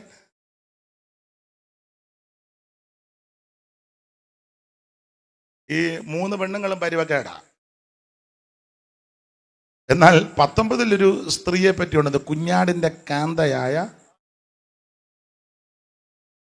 നമുക്ക് ആ വിഷയം വിട്ടേക്കാം. അപ്പോൾ വെളിപ്പാട് പുസ്തകത്തിലെ പ്രധാന വിഷയം സൂര്യനെ അണിഞ്ഞ സ്ത്രീ അല്ല. വേറെ ചൊല്ലി പറഞ്ഞത് സമുദ്രത്തിൽ കയറി വരുന്ന മൃഗം, അതാ വെളിപ്പാടിലെ പ്രധാന വിഷയമാണെന്ന് അതും വിഷയമാ. പക്ഷെ ചൊല്ലി പറയുന്നത് അതാ പ്രധാന വിഷയം. വേറെ ചൊല്ലി പറഞ്ഞ വെളിപ്പാട് പുസ്തകത്തിലെ പ്രധാനപ്പെട്ട വിഷയം കുഞ്ഞാടിന്റെ കല്യാണം 19 അതും വിഷയമാ. വേറെ ചൊല്ലി പറഞ്ഞ വെളിപ്പാട് പുസ്തകത്തിലെ പ്രധാന വിഷയം 21-10 മുതൽ താഴോട്ട് പറഞ്ഞ പുതിയ യെരൂശലേം ഭർത്താവിനായിട്ട് അലങ്കരിച്ച മണവാട്ടിയെ പോലെ, അതാ പ്രധാന വിഷയം, അതും വിഷയമാ.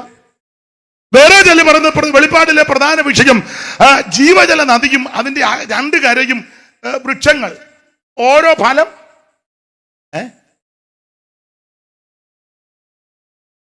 ഒരു പാട്ടില്ലേ, ജീവനദി ഇമ്പ ശബ്ദം മേവിയതിലൂടെ,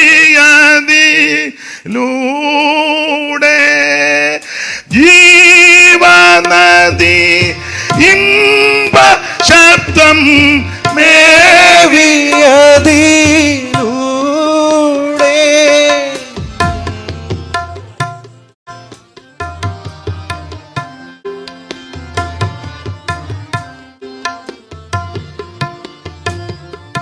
പോവതും ഈ വൃക്ഷം നിൽപ്പതും മോടി, രത്നങ്ങളല്ലോ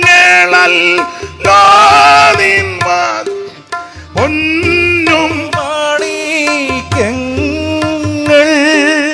രത്നങ്ങളല്ല. ചേർന്ന് പാട്. ഓ, എല്ലാത്തിനും ചാകുമെന്ന് പേടിയാ. തള്ളേ ചാകത്തൊന്നുമില്ല.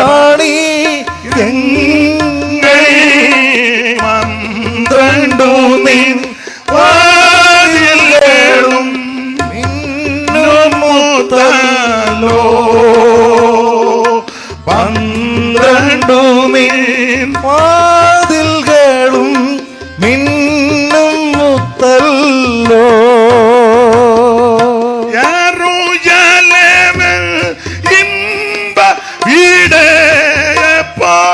ഞാൻ വന്നു ചേരും യെരൂശലേമിൽ,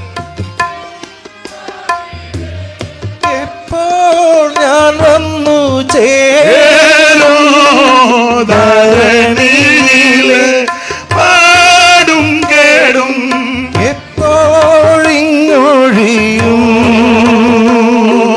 ധരണിയിലെ പാടും കേടും എപ്പോഴിങ്ങൊഴിയും. അപ്പൊ ചിലര് പറയുന്നത് ജീവജല നദിയും ഇരുകരയും ജീവവൃക്ഷങ്ങൾ, അതും വിഷയമാ. പക്ഷേ അതൊന്നുമല്ല വെളിപ്പാടിലെ പ്രധാനപ്പെട്ട വിഷയം. ഒന്നുകൂടെ ഊന്നി പറയാ, മഹോപദ്രവ വിഷയമല്ല വെളിപ്പാടിലെ പ്രധാന വിഷയം. കലശമൊടിക്കുന്നതല്ല, ക്രോധകലശമൊടിക്കുന്നതല്ല, കാഹളങ്ങൾ മീട്ടുന്നതുമല്ല. ഇതൊന്നുമല്ല വെളിപ്പാടിലെ പ്രധാനപ്പെട്ട വിഷയം. നിങ്ങൾ യോജിച്ചാലും യോജിച്ചില്ലെങ്കിലും ഒരു കാര്യം പറയാ, വെളിപ്പാട് പുസ്തകത്തിലെ പ്രധാനപ്പെട്ട വിഷയം യേശുക്രിസ്തുവിന്റെ വെളിപ്പാടാണ്. അതാ ഇതിലെ പ്രധാന വിഷയം യേശുക്രിസ്തുവിന്റെ. അങ്ങനല്ലേ 1-ാം വാക്യം വായിച്ചേ മോളെ. യേശുക്രിസ്തുവിന്റെ വെളിപ്പാട് ഇതാ ഇതിലെ പ്രധാന വിഷയം യേശുക്രിസ്തുവിന്റെ. പക്ഷെ ഈ മൃഗവും തള്ളയും പാമ്പും ഇതെല്ലാം പറഞ്ഞ് പ്രധാന വിഷയം നമ്മൾ വിട്ടു. 2 സാക്ഷികൾ, അതാരാണ്? തർക്കമാണ്. ഒരുത്തൻ പറഞ്ഞ് ഏലിയാവും ഹാനോക്കും, പറഞ്ഞ് ഏലിയാവും മോശ. തർക്കമായി, 2 സഭയായി. പ്രധാന വിഷയം യേശുവാ. ഒരാളിനോട് ചോദിച്ചു, ഹാനോക്കല്ലയോ എന്ന് ചോദിച്ചു.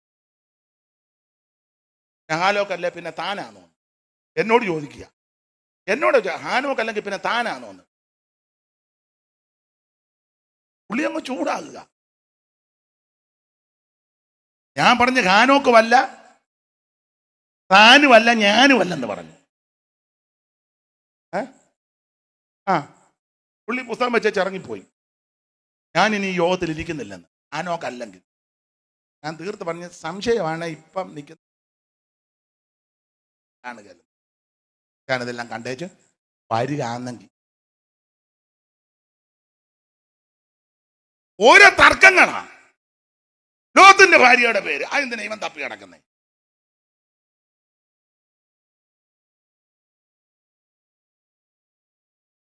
ആട്ടെ, ഒരു കാര്യം പറയാം, വെളിപ്പാട് പുസ്തകത്തിലെ പ്രധാനപ്പെട്ട വിഷയം യേശുക്രിസ്തുവിന്റെ വെളിപ്പാടാണ്.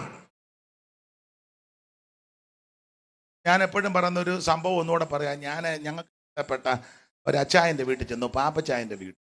പുള്ളി യുക്തിപ്പടി പറയാം.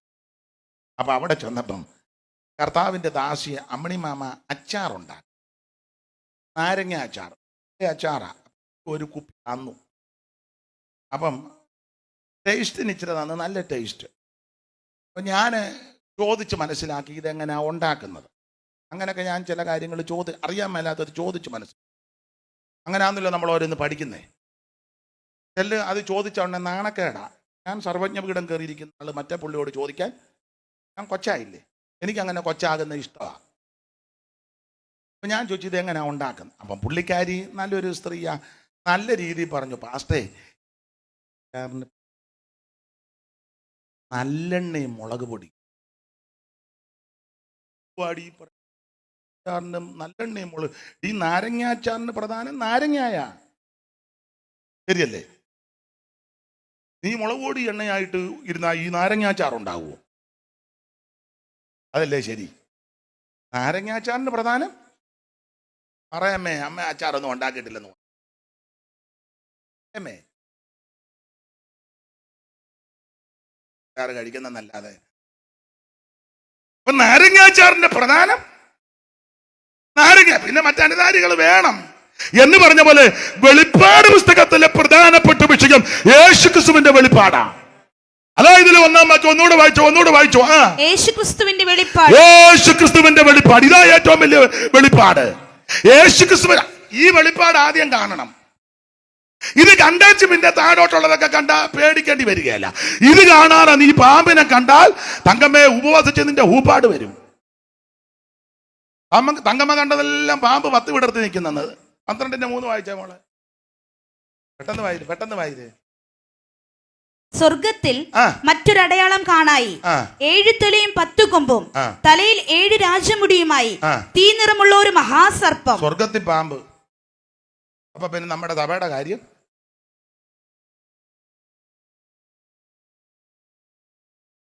സ്വർഗത്തിലെന്നല്ല എഴുതിയേക്കുന്നത്. വായിക്കും. സ്വർഗത്തിൽ മറ്റൊരടയാളം കാണായി. 7 തലയും 10 കൊമ്പും തലയിൽ 7 രാജമുടിയുമായി തീ നിറമുള്ള ഒരു മഹാസർപ്പം സ്വർഗത്തിൽ. അപ്പൊ പിന്നെ മുണ്ടത്താനത്ത് തവേ പാമ്പ് കയറുന്നതിന്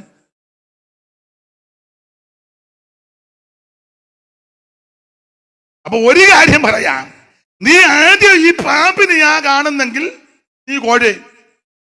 പക്ഷേ ആദ്യം കാണേണ്ട വെളിപ്പാട് യേശുക്രിസ്തുവിനെ പറ്റിയാ. ജീവിതത്തിൽ ലഭിക്കേണ്ട വെളിപ്പാട് യേശുക്രിസ്തുവിനെ പറ്റിയാ. അറിയേണ്ട വെളിപ്പാട് അവനെ നല്ലവണ്ണം ഒന്ന് രുചിച്ചറിയണം. അവിടുത്തെ കഷ്ടാനുഭവങ്ങളുടെ കൂട്ടായ്മയൊന്ന് അറിയണ്ടായോ? അവിടുത്തെ നല്ലതുപോലെ രുചിച്ചറിഞ്ഞ് നല്ലതുപോലെ ഒന്ന് കണ്ട് പിന്നെ എന്ത് കണ്ടാലും നിനക്ക് ചഞ്ചലിപ്പുണ്ടാകുകയല്ല. ഇത് കാണുന്ന മുഴുവനും പാമ്പ്, മൃഗം, ഇതെല്ലാം ഈ പാമ്പിനെയും മൃഗത്തെയും കണ്ട് ഇതിന്റെ സ്വഭാവമാ. പാമ്പിനെ കണ്ട് ഒറ്റ പാമ്പ് സ്ട്രൈറ്റ് ആയിട്ട് പോകുന്ന കണ്ടിട്ടുണ്ട്, മുഴുവൻ ഇങ്ങനെ. പാമ്പിനെ കണ്ട് സ്വഭാവം വളഞ്ഞ വഴി. ഈ ന്യായാധിപന്മാരുടെ പുസ്തകം 5-ാം അധ്യായത്തിലൊരു പ്രയോഗമുണ്ട്, വഴിപോക്കർ വളഞ്ഞ വഴികളിൽ കൂടി പോയെന്ന. അങ്ങനല്ലയോ? 5-ാം അധ്യായത്തിന്റെ 6-ാമത്തെ വാക്യം മുതലൊന്ന് വായിച്ചേ. ന്യായാധിപന്മാർ 5:6 മുതലൊന്ന് വായിച്ചേ. അനാത്തിൻ പുത്രനാ ശങ്കരൻ നാളിലും ശൂന്യമായി വഴിപോക്കർ വളഞ്ഞ വഴികളിൽ വളഞ്ഞ വഴി. അത് പാമ്പിന്റെ സ്വഭാവമാ. ഇന്ന് വരെ ഒരു പാമ്പ് സ്കെയിലിൽ നിൽക്കും പോലെ പോകുന്ന കണ്ടിട്ടുണ്ടോ? അമ്മാമ്മ ഞങ്ങളുടെ വാതിക്കോട്ടെ പിന്നെ അന്നൊരു പാമ്പ് പോയി നല്ല ചരട് പിടിച്ചു. ഒറ്റ പാമ്പ് പോയിട്ടില്ല, മുഴുവൻ പാമ്പും വളഞ്ഞ വഴിയാ. അതാ നമുക്ക് അഭിഷേകം വിട്ടേക്കാൻ ഞാനും നിങ്ങളും കാണേണ്ട വെളിപ്പാട് യേശുവിന്റെ വെളിപ്പാടാ. 1-ാം അധ്യായത്തിൽ ആ വെളിപ്പാടിനെ പറ്റി പരാമർശിച്ചിട്ടുണ്ട്. എന്താ യേശുക്രിസ്തുവിന്റെ വെളിപ്പാട്? 5-6 വാക്യം വായിച്ച ആരാ യേശുക്രിസ്തു? 5:6 വിശ്വസ്ത സാക്ഷി. വിസ്തരിക്കുന്നില്ല. ഇന്നലെ ഞാൻ അവിടെ ചില കാര്യങ്ങൾ സൂചിപ്പിച്ചത് കൊണ്ട് ആ ഭാഗം എടുക്കുന്നില്ല. യേശുവിന്റെ വിശേഷത ഒന്നവൻ വിശ്വസ്ത സാക്ഷി. അതല്ല, ഇവിടെ ഒറ്റ ഒരുത്തനും വിശ്വസ്തരല്ല. ഇവിടെ 10 രൂപ കൊടുത്താൽ നേരെ തിരിയും. 5 രൂപ കാണിച്ചാൽ മതി, അന്നേരം കള്ളസാക്ഷി പറയും. അങ്ങനെ പറയുന്നവരുണ്ട്. കോഴിക്കുട്ടി കണ്ടെന്നങ്ങ് പറഞ്ഞാൽ മതി, കാണേണ്ടതുപോലെ ഞാൻ പിന്നെ എന്നെ വോട്ട് ചെയ്ത് സ്ഥാനത്ത് കയറ്റണം. അത് ഞാൻ ആർക്കും മനസ്സിലാകുന്നില്ല. വെളിവല്ലൊരു മേടിച്ചോന്ന് ആരറിഞ്ഞു? എല്ലാവരുടെയും കാര്യമല്ല. ഇവിടെ എല്ലാവരും ഇതിന് തിരിയും, കള്ളസാക്ഷി പറയും, വിശ്വസ്തരല്ല. എന്നാൽ ഞാനും നിങ്ങളും സേവിക്കുന്ന യേശുക്രിസ്തുവിന്റെ വിശേഷത അവിടുന്ന് വിശ്വസ്ത സാക്ഷിയാ. ഓടിച്ചു വായിച്ചോ. വിശ്വസ്ത സാക്ഷിയും മരിച്ചവരിൽ ആദിജാതൻ. മരിച്ചവരിൽ ആദിജാതൻ. ലാസർ മരിച്ചു, ഉയർത്തു, പിന്നെയും മരിച്ചു. നൈലിലെ വിധവയുടെ മകൻ ഉയർത്തു, പിന്നെയും മരിച്ചു. യായിറോസിന്റെ ഭവനത്തിലെ ഉയർപ്പ്, പിന്നെയും മരിച്ചു. പക്ഷേ യേശുക്രിസ്തു എന്നേക്കും ജീവിച്ചവൻ, മരിച്ചവരിൽ ആദിജാതൻ. പിന്നെ ഭൂരാജാക്കന്മാർക്ക് അവിടെ അധിപതിയ. ഇവിടെ ആര് മരിച്ചാലും ശരിയാകത്തില്ല. ശരിയാക്കാനൊക്കെ പറയുന്നുണ്ട്, ശരിയാകുന്നില്ലല്ലോ, മിണ്ടുന്നില്ല. ഈ ലോകം ആര് ഭരിച്ചാലും ട്രംപ് അവിടെ കയറി ശരിയാകുമോ? ആണ്ടെല്ലാത്തിനും കയറ്റി വിടുന്നു.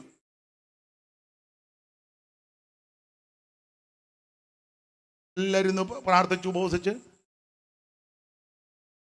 കരഞ്ഞ് അങ്ങോട്ട് വിട്ടെ. ഇപ്പം വീണ്ടും കരയായിരുന്നു. ഇവിടെ ആര് കുറ്റമല്ലി പറയുന്നത്, പുസ്തകം അങ്ങനെ പഠിപ്പിക്കുന്നത്. ഇവിടെ ആര് ഭരിച്ചാലും ശരിയാകുകയല്ല. ഇനി ഒരു രാജാവ് നീതിയോടെ ഭരിക്കും. അവിടുന്ന് ഭൂരാജാക്കന്മാർക്ക് അധിപതിയാ. ഒരു രാജാവ് നീതിയോടെ വാഴും. അന്ന് കൊള്ളയും കൊലപാതകവും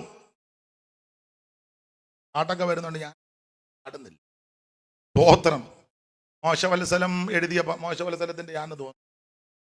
വാളുകുന്തങ്ങൾക്കില്ലാവശം കോഴുകളാക്കി ചാലുപോക്കാനാകുമായ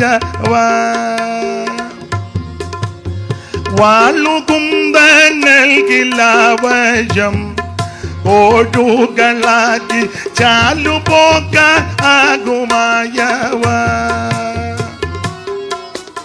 നാലുദിക്കും സമാധാനം ചാലവ വാരം നിരിക്കും.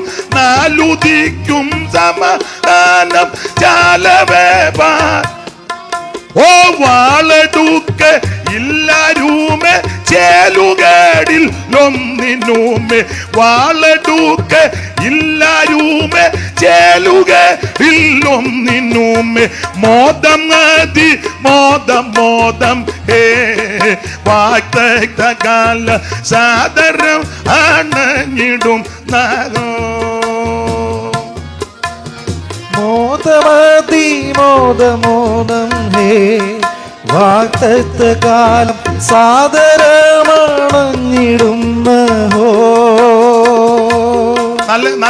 നല്ല പാട്ടാ കിട്ടിയോ പാട്ട്? രാഗവേദ ആനന്ദ ഭൈരവിയാണ്, ഭൈരവിയ ആയിക്കോട്ടെ. കൊച്ചു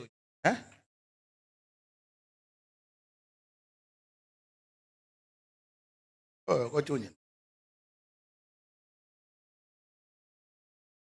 മോശമല്ല ചില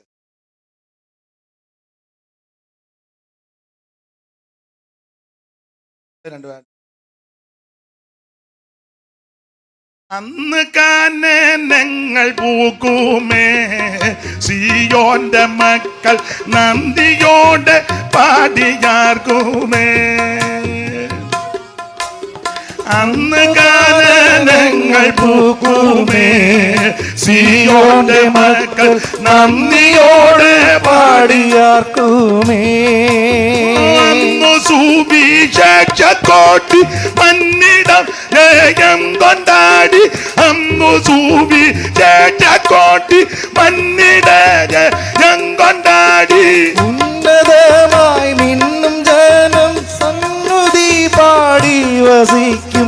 ഉന്നതമായി മിന്നും ജനം സന്നുതി പാടി വസിക്കും. മോദമതി മോദം ഹേ വാക്തകാലം സാദരമണഞ്ഞിടുന്ന ഹോ. സമയം പോകുന്നുള്ള കരമുയർത്തി ദൈവത്തെ മഹത്വപ്പെടുത്ത്. യേശു ക്രിസ്തുവിന്റെ വെളിപ്പാട്. എന്തുവാ വെളിപ്പാട്? ആരാ യേശു ക്രിസ്തു? അവിടെ വായിക്കുന്നത് അവിടുന്ന് വിശ്വസ്ത സാക്ഷി, അവൻ മരിച്ചവരിൽ നിന്ന് ഏതുജാതൻ, പിന്നെ ഭൂരാജാക്കന്മാർക്ക് അധിപതി. 6-ാം വാക്യം 6. നമ്മെ സ്നേഹിക്കുന്നവനും ഇന്ന് രാത്രി നിന്നെ സ്നേഹിക്കുന്ന യേശു, നിന്നെ ഇഷ്ടപ്പെടും. നമ്മുടെ പാപത്തെ പോക്കുന്നവൻ.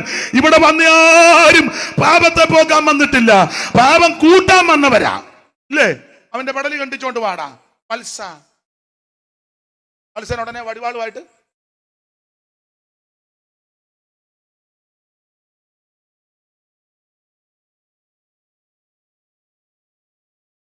അവനെ പടലി വെട്ടി അവന്റെ രക്തമെടുത്ത് ഒഴിച്ചു കഴിയുമ്പോൾ ഞാൻ നിന്നിൽ ഇവിടെ വന്നവനെല്ലാം പാപം കൂട്ടാൻ വന്നവൻ, പാപത്തെ മോചിക്കാൻ വന്നവൻ, പാപത്തിന് പരിഹാരം വരുത്താൻ വന്നവൻ ഒരുവനേ ഉള്ളൂ, നസറയനാകുന്ന യേശു ക്രിസ്തു. എങ്ങനെ പരിഹാരം വരുത്തിയെന്നും വാക്യമുണ്ട്, വായിച്ചോ. നമ്മെ തന്റെ രക്തത്താൽ വിടുവിച്ചു. അവിടുത്തെ പരിശുദ്ധ രക്തത്താലാ. നിർമ്മല രക്തം, പരിശുദ്ധ രക്തം, പാപമില്ലാത്ത രക്തം, വിലയേറിയ രക്തം, ഗുണകരമായി സംസാരിക്കുന്ന രക്തം, ആട്ടുകൊറ്റന്മാരുടെ കാടക്കിടാക്കളുടെ രക്തവും മലിനപ്പെട്ടവ തളിക്കുന്ന പശുഭസ്മ ഗടിക ശുദ്ധി വരുത്തുമ്പോൾ നിത്യാത്മാവിനാൽ പുതാവാൻ ദൈവത്തിന് തന്നെത്താൻ നിഷ്കളങ്കരായി സമർപ്പിച്ച യേശു ക്രിസ്തുവിന്റെ പരിശുദ്ധ രക്തം. ഇത് വിലയേറിയ രക്തമാ, ഇത് പുണ്യാക രക്തമാ, ഇത് പാപം മോചിക്കുന്ന രക്തമാ, ഇത് സംസാരിക്കുന്ന രക്തമാ, ഇത് രോഗശാന്തി വരുത്തുന്ന രക്തമാ, നിന്നെ ഗുണീകരിക്കുന്ന രക്തം, നിന്നെ ശുദ്ധീകരിക്കുന്ന രക്തം.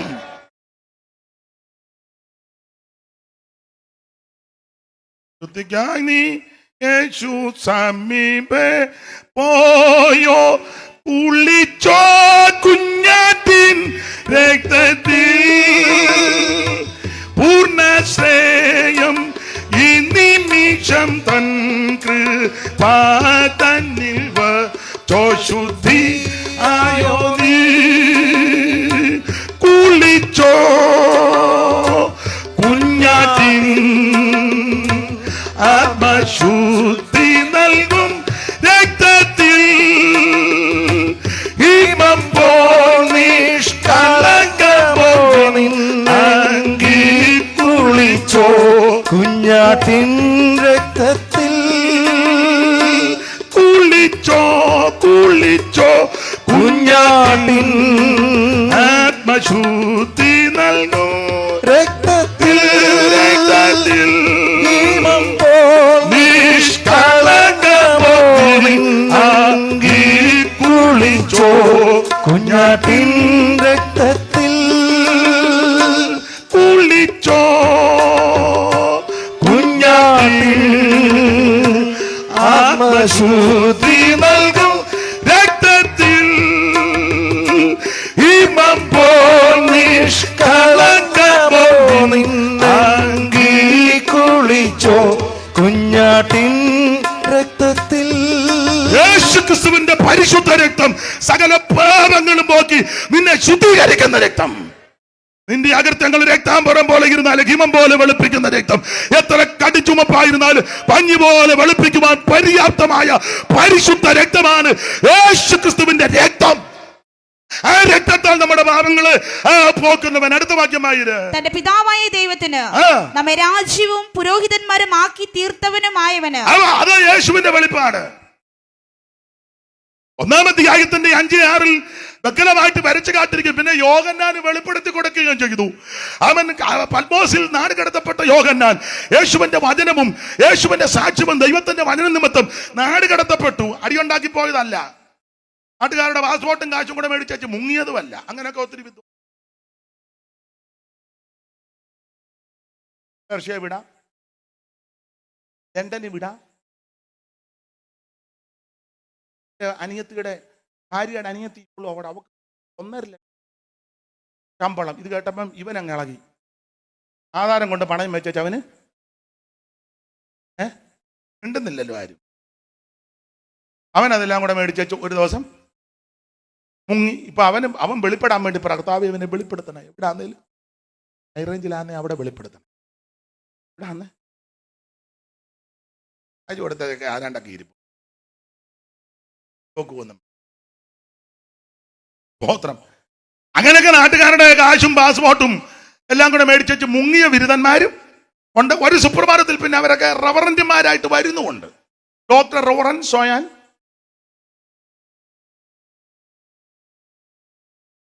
യോഹന്നാൻ അങ്ങനൊന്നും മുങ്ങിയതല്ല. 2 കാരണത്താല.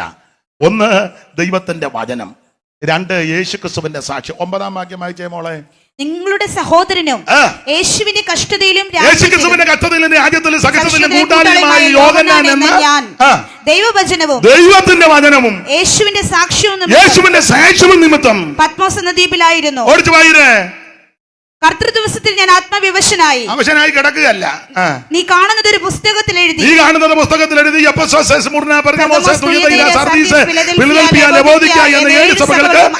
അയക്കുക എന്ന കാരണത്തിന് ശബ്ദം എന്റെ പുറകിൽ കേട്ടു. എന്നോട് സംസാരിച്ച നാദമെന്തെന്ന് കേൾമാൻ ഞാൻ തിരിഞ്ഞു. 13-ാം വാക്യം. തിരിഞ്ഞപ്പോൾ 7 പൊൻനിലവിളക്കുകളെയും നിലവിളക്കുകളുടെ നടുവിൽ കിഴക്കല്ല ഞങ്ങൾക്ക് വേണ്ടിയണമേ.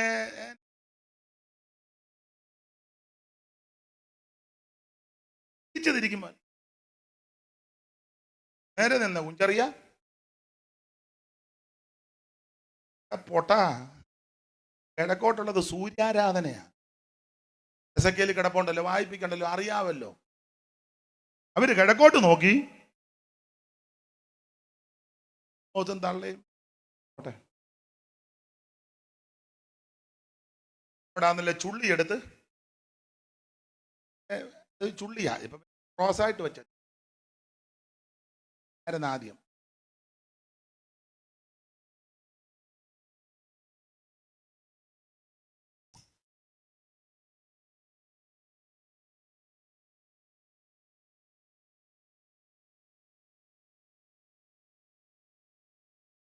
ഏഴ് നിലവിളക്കുകളുടെ നടുവിൽ കർത്താവ് വന്നതെല്ലാം നടുക്ക. 12-ാമത്തെ വയസ്സിൽ വലിയ പള്ളി ചെന്നിരുന്നപ്പോഴും ശാസ്ത്രിമാരുടെയൊക്കെ 12-ാം വയസ്സിങ്കൽ യേശുവേ നീ നിന്റെ തന്തതല്ലയോടൊരുമി ചീച്ചകേലോ. 12-ാം വയസ്സിങ്കൽ യേശുവേ നീ നിന്റെ തന്തതല്ലയോടൊരുമി ചീച്ചകേലോ. സാമ്പ്രതി പതിച്ച വീണ്ട കണ്ട ചാത്രി വൈര്യരോണ്ടു ധർമ്മഭജന നടത്തിയെ മോദിച്ചും നീസിയോൻ മന വാളനെ ശ്രീ നരപതിയെ സിയോൻ മൻ നാശപാത്രമായ ലോക ആകെ ഉദ്ധരിപ്പതിന് കന്യകയിൽ ജാതനായി വന്ന ശ്രീ നരപതിയേ സിയോൻ മണവാളനെ, ശ്രീ നരപതിയേ സിയോൻ മണവാളനെ. അപ്പോൾ യേശുക്രിസ്തു എന്നതെല്ലാം നടുക്ക. മുറി അടച്ചിട്ടപ്പോഴും ശിഷ്യന്മാരുടെ നടുക്ക്, ക്രൂശിൽ കടന്നപ്പോഴും 2 ദുഷ്പ്രവർത്തിക്കാരുടെ നടുക്ക. എല്ലാം ആവർത്തന 25 ഞാൻ അവരുടെ നടുവിൽ വസിക്കുക, അവൻ എനിക്കൊരു വിശുദ്ധ മന്ദിരം പണിയ. സ്തോത്രം. എല്ലാം നടുക്ക. അതാ 7 നിലവിളക്കരുടെ നടുവിൽ. വൈര് നിലയങ്കി ധരിച്ച് മാറത്ത് പൊൻകച്ച് കെട്ടിയവനായി മനുഷ്യപുത്രനോട് സദൃശനായവനെയും കണ്ടു എന്ന് പറഞ്ഞാൽ യേശുവിന് ആരും കൊണ്ട് തുണി കൊടുക്കണ്ട, ഓൾറെഡി ഉണ്ട്. തുണി എടുത്തോണ്ടിരിക്കുക, 2 മീറ്റർ തുണിയൊന്നും.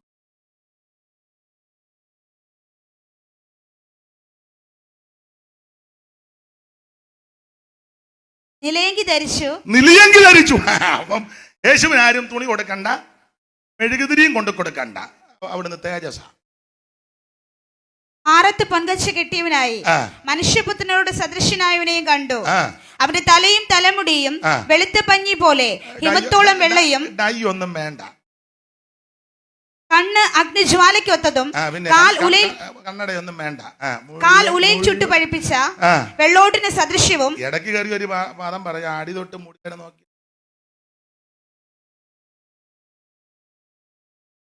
വെള്ളോട്.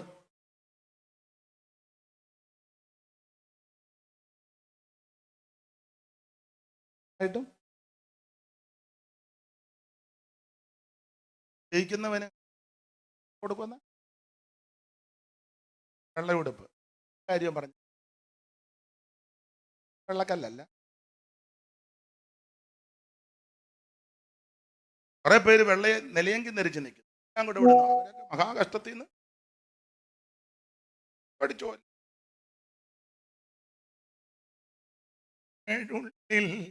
പൊൻകച്ചയും പൂണ്ട വെള്ളത്തല മൂടി വെള്ളയ പഞ്ഞി പോൽ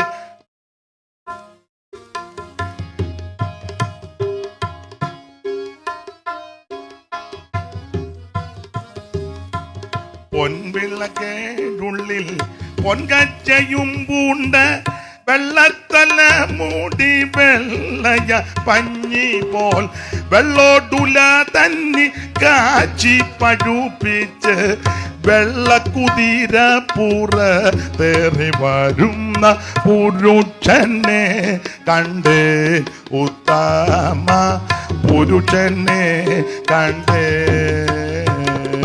പുരുഷനെ കണ്ടേ ഉത്തമ പുരുഷനെ കണ്ടേ.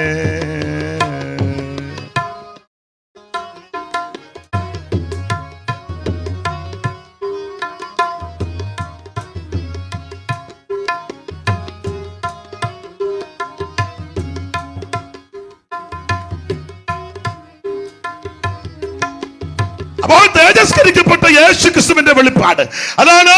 1-ാം അധ്യായത്തിന്റെ 13 മുതൽ തലമുടിയെല്ലാം വെളുത്ത് ഹിമം പോലെ അവൻ വെള്ള, കണ്ണ് അഗ്നിജ്വാലയ്ക്കൊത്തത്. പിന്നെ ഓടിച്ചു വായിരേ, കാൽ ഉലയിൽ ചുട്ടുപഴിപ്പിച്ച വെള്ളോട്ടിന് സദൃശ്യവും. പിന്നെ അവന്റെ ശബ്ദം പെരുവെള്ളത്തിന്റെ ഇരച്ചിൽ പോലെ.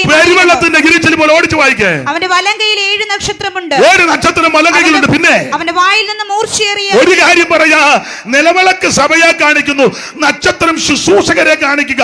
അങ്ങനെയെങ്കിൽ എന്റെ സഹപടന്മാരോട് ഒരു കാര്യം പറയാ, ഞാനും നിങ്ങളും അവിടുത്തെ വലങ്കയിലാണ്. കാര്യവും കൂടെ പറയാ, എല്ലാരും യോജിക്കും തോന്നുന്നില്ല. നിലവിളക്ക് സഭയാ, അത് താഴെയാ. നക്ഷത്രം അവിടുത്തെ വലങ്കൈ. അല്ലെങ്കിൽ ഞാൻ ഒരു കാര്യവും കൂടെ പറയാം, രക്ഷകരെ നന്നായിട്ട് ബഹുമാനിച്ചു.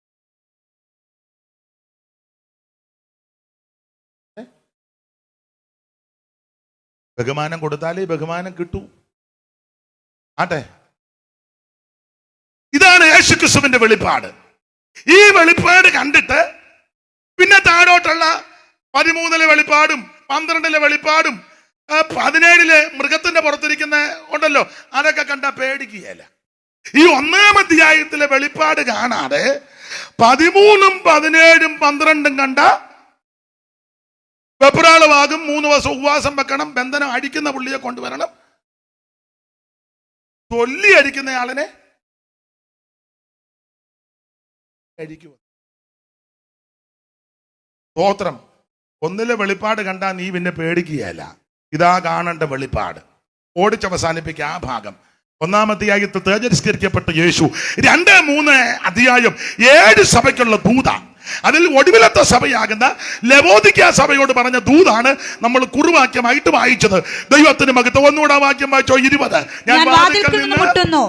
ആരെങ്കിലും എന്റെ ശബ്ദം കേട്ട് വാതിൽ തുറന്നാൽ ഞാൻ അവന്റെ അടുക്കൽ ചെന്ന് അവനോടും അവൻ എന്നോടും കൂടെ അത്താഴം കഴിക്കും. നമുക്കറിയാം വെളിപ്പാട് പുസ്തകം 7 പുസ്തകമാ. ഈ പുസ്തകത്തിന് കൊടുത്ത വിശേഷപദമായ 7 നിലവിളക്ക്, 7 സഭകള്, 7 കണ്ണുകള്, 7 ആത്മാക്കള്, 7 തലകള്, 7 മലകള്, 7 ക്രോധകലശം, 7 കാഹളങ്ങള്, 7 ദീപങ്ങള്, 7 ആത്മാക്കള്, 7 കണ്ണുകൾ, 7 ഇടികൾ. ഇങ്ങനെയുള്ള 7ന്റെ പ്രയോഗം ഈ പുസ്തകത്തിലുണ്ട്. 7കളുടെ പുസ്തകം മാത്രമല്ല 7 സഭയ്ക്കുള്ള ദൂത. ആമേൻ. എഫെസോസ് സഭ മുതൽ ലവോദിക്ക വരെയുള്ള 7 സഭയ്ക്കുള്ള ദൂത്. ആ ലവോദിക്ക സഭയോട് പറയാ, എല്ലാ സഭയോടും പറയുന്ന ഒരു പദമുണ്ട്, ജയിക്കണം, ജയിക്കണം, ജയിക്കണം. അതെന്നാ അങ്ങനെ പറയാൻ കാര്യം? 7 സഭക്കാരും ആമൻ നിങ്ങൾ പഠിച്ച് ജയിക്കേണ്ട വിഷയമുണ്ട്. ഇന്ന് രാത്രി ഞാനും നിങ്ങളും ജയിക്കേണ്ട ധാരാളം വിഷയമുണ്ട്. Praise the Lord. എന്തിനെയൊക്കെ ജയിക്കണം, എന്തിനെയൊക്കെ ജയിക്കണം, അതാ നമ്മുടെ വിഷയം. അത് സ്വോത്രകാഴ്ച എടുത്തു കഴിഞ്ഞ് പറയാം. അവരും വിഷമിച്ചിരിക്കാതെ ഇടയ്ക്ക് കയറി പറഞ്ഞാൽ ബോധമില്ലാത്തവനാ വല്ലതും തിരിച്ചു പറഞ്ഞാൽ എനിക്കറിയാം നിങ്ങളുടെ ഇരിപ്പ് കാണാം. അതാ ചിന്തിക്കുന്നത്. ഒരു വിവരവും വെള്ളിയാഴ്ച ഉള്ളവനല്ല. ഇടയ്ക്ക് സ്വോത്രകാഴ്ച പറഞ്ഞാൽ അയാൾ നമ്മളെ വല്ലതും അതുങ്ങൾ വിഷമിച്ചിരിക്കും. ഒക്കെ എനിക്കറിയാം. അതുകൊണ്ട് ഇപ്പം ഒരു പാട്ട് പാടി. ആരാ പാടുന്നത്? പാടിക്കൂ. പെട്ടെന്ന് സ്വോത്ര കാഴ്ച കൊടുത്തണം. എനിക്ക് ബാക്കി പെട്ടെന്ന് പറയണം, എന്ന് എനിക്കും പോണം. വീരരായി വിശുദ്ധരായി വ്രതസ്ഥരായി ജയം വീരരായി വിശുദ്ധരായി വ്രതസ്ഥരായി ജയമെടുത്ത വീരരായി വിശുദ്ധരായി വ്രതസ്ഥരായി ജയമെടുത്ത ജയമെടുത്ത വീരരായി വിശുദ്ധരായി വ്രതസ്ഥരായി കൃപയിലെന്നും ആശ്രയിച്ചു വരവിനായി ഒരുങ്ങിടാൻ കൃപയിലെന്നും കർത്തനെ ശുചിക്രമം നിടും കാന്തയും ഒരുങ്ങിടുന്നിതാ കർത്തനെ ശുചിക്രമം നിടും കാന്തയും ഒരുങ്ങിടുന്നിതാ കൊടിയുയർത്തുവിൻ ജയത്തിൽ കൊടിയുയർത്തു ഉന്നതന്റെ പർവ്വതത്തിൽ ഒത്തുചേരുവിൻ ഘോഷിക്കുവിൻ ജയത്തിൽ ഗീതം പാടുവിൻ ഘോഷിക്കുവിൻ ജയത്തിൽ ഗീതം പാടുവിൻ രാജാവ് ജേതാവായി നിന്നിലില്ലയോ നിന്റെ രാജാവ് ജേതാവായി നിന്നിലില്ലയോ നിന്റെ രാജാവ് ജേതാവായി നിന്നിലില്ലയോ. കരമുയർത്തി ദൈവത്തിന് മഹത്വം കൊടുക്കാം. ജയിക്കുന്നവര് ദൈവത്തിന്റെ മഹത്വം. മറ്റു ഭാഗമൊന്നും എടുക്കുന്നില്ല. ജയിക്കുന്നവര്. അപ്പൊ ഓരോ സഭയോടും കർത്താവ് ദൂത് പറയുമ്പോൾ ജയിക്കണം ജയിക്കണം എന്ന് വളരെ കർക്കശമായിട്ട് കർത്താവ് ദൂത് പറയുന്നുണ്ട്. ജയിക്കുക ജയിക്കുക. ആ വെളിപ്പാട് പുസ്തകത്തിൽ ആ അധ്യായങ്ങൾ നമ്മൾ പഠിക്കുമ്പോൾ അവിടെ ജയിക്കുന്ന വിഷയമാ പറഞ്ഞിരിക്കുന്നത്. ദൈവത്തിന് മഹത്വം. 7-ാം വാക്യം വായിച്ച 2:7. അത് ഞാനും പകയ്ക്കുന്നു. ആത്മാവ് സഭകളോട് പറയുന്നത് എന്തെന്ന് ചെവിയുള്ളവൻ കേൾക്കട്ടെ.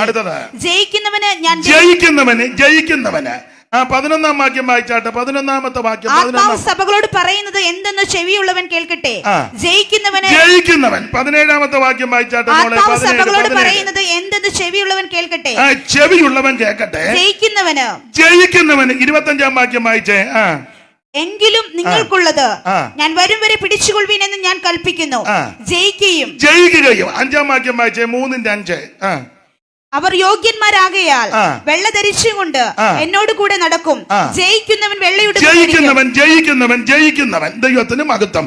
12-ാം വാക്യം വായിച്ചേ. ജയിക്കുന്നവനെ ഞാൻ എന്റെ 21-ാം വാക്യം വായിച്ചേ. ജയിക്കുന്നവന് ഞാൻ എന്നോട് കൂടെ എന്റെ സിംഹാസനത്തിൽ അപ്പൊ ഇവിടെ എല്ലാ സഭകളോട് ദൂത് പറയുമ്പോൾ ജയിക്കണമെന്നാ കർത്താവ് ഓർപ്പിക്കുന്നത്. ഇനി ഒരു കാര്യം കൂടെ പറയാം. ഈ സഭകളോട് കർത്താവ് ദൂത് പറയുമ്പോൾ ഈ ദൂതിന് പൊതുവായ ചില തത്വങ്ങളുണ്ട്. നിങ്ങൾക്കതറിയാം. ഏത് ശുശ്രൂഷ എടുത്തു അതിനൊരു തത്വമുണ്ട്. സഭകളോട് ദൂത് പറയുമ്പോൾ ആ ദൂതിന് തത്വം ഒന്ന്, കർത്താവ് തന്നെ ഒന്ന് പരിചയപ്പെടുത്തും. ആവശ്യമാണ്, പരിചയപ്പെടുത്തും. 2, അഭിനന്ദനമുണ്ട്. 3, ആക്ഷേപം വല്ലതും ഉണ്ടെങ്കിൽ അത് സൂക്ഷ്മ ഓർപ്പിക്കും. ആക്ഷേപിച്ച് കൊല്ലാനല്ല, അവനെ യഥാസ്ഥാനപ്പെടാൻ. 4, ഇവരെ നന്നായിട്ടൊന്ന് വിവേചിക്കും. 5, പ്രബോധനം കൊടുക്കും. പ്രബോധനം. 6, മുന്നറിയിപ്പ് കൊടുക്കും. 7, പ്രതിഫലം വല്ലതും ഉണ്ടേ അതും പറയും. സഭകളോടെല്ലാം ദൂത് പറയുമ്പോൾ ഇത് പൊതുവായ തത്വമാ. അങ്ങനെ ആണെന്നില്ല, അതിനുണ്ടല്ലോ, തത്വം ഉണ്ടല്ലോ. പണ്ട് നാമം ജപിക്കുന്ന കൂട്ടത്തിൽ ഒരു വരി ഉണ്ടെന്ന്, തത്വത്തിനുള്ളിൽ ഉദയം ചെയ്തിടുന്ന പൊരുൾ എത്തിടുവാൻ ഗുരുപദാന്തെ ഭജിപ്പവന് മുക്തിക്കു തക്കൊരുപദേശം തരും ജനനം.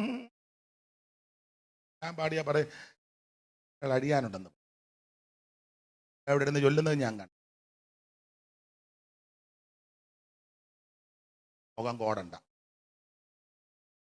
അപ്പോൾ എല്ലാത്തിനും ഒരു തത്വമുണ്ട്. ആ തത്വം കർത്താവ് സഭയ്ക്ക് തന്നെ ഒന്ന് പരിചയപ്പെടുത്തും. അത് പരിചയപ്പെടുത്തണമല്ലോ. എന്നെ ഒരു വാക്ക് പരിചയപ്പെടുത്തിയല്ലോ. AM തോമസ് അവർകൾ, പ്രിയ അച്ചൻകുഞ്ഞാൻ ഒരു വാക്ക് പരിചയപ്പെടുത്തി. കർത്താവിന്റെ ദാസനെ ഒന്ന് പരിചയപ്പെടുത്തി. നിങ്ങളൊക്കെ ചെല്ലുന്നിടത്തൊന്ന് പരിചയം, അത് നല്ലതാ. അല്ലെ എവിടെ നിന്ന് വന്നു, ആരാ, എന്തോ ആയാന്, അങ്ങനെ പോകുന്നത് ഒരു നല്ലതാണെന്ന് എനിക്ക് തോന്നുന്നില്ല. ചിലടത്ത് പേരും നാളും ഒന്നും പറയുന്നില്ല. പക്ഷെ അവർക്ക് കുറച്ച് പേർക്ക് അറിയാം ആരാ വന്നേച്ച് പോയെന്ന്. എന്നവർക്ക് എല്ലാവർക്കും ഒന്നും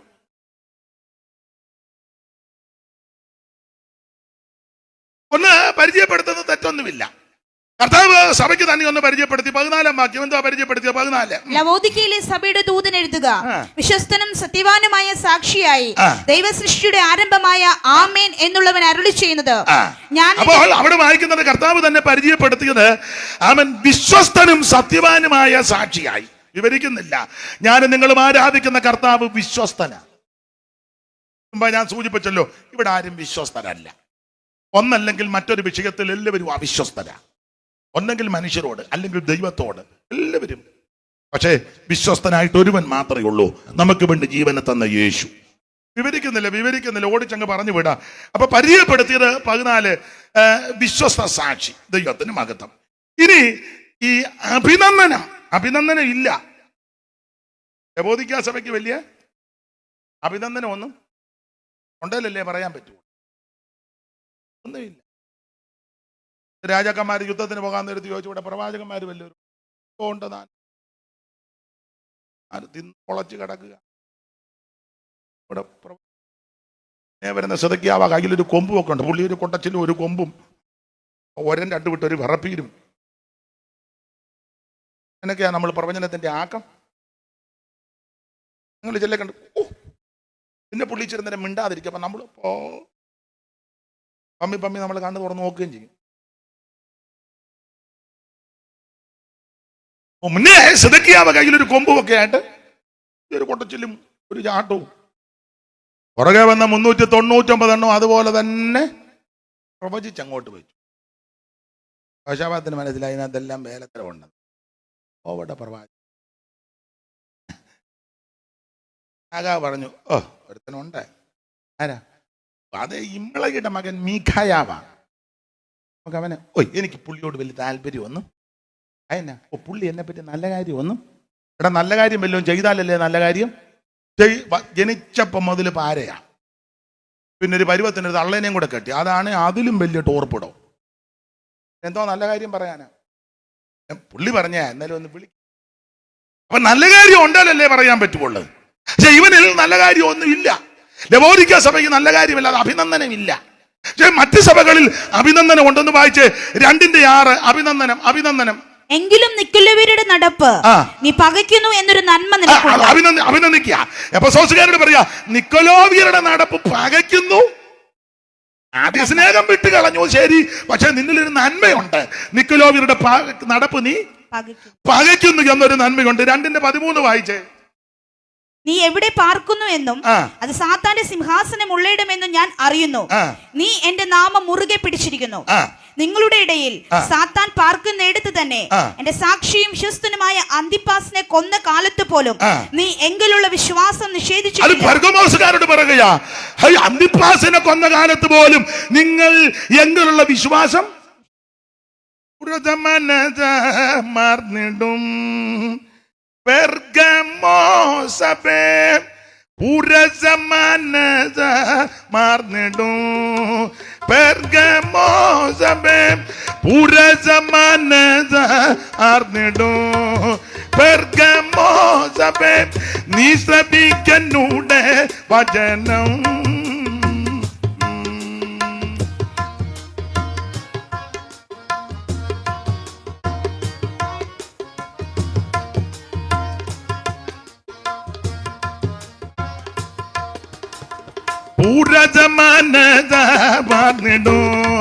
പെർഗമോസപേ പെർഗമോസപേ നീ ശ്രമിക്കന്നൂടെ വചനം. ഏറിയ മൂർച്ചയുൾ ഇരുവടരിക്കുന്നു. ഏറിയ മൂർച്ചയുൾ ഇരുവടരിക്കുന്നോരോ യേശുബോധം അറിക നീ ആർന്നിടും. പെർഗമോസപേ ആർന്നിടും. പെർഗമോസപേ നീ ശ്രമിക്കന്നൂടെ വചനം.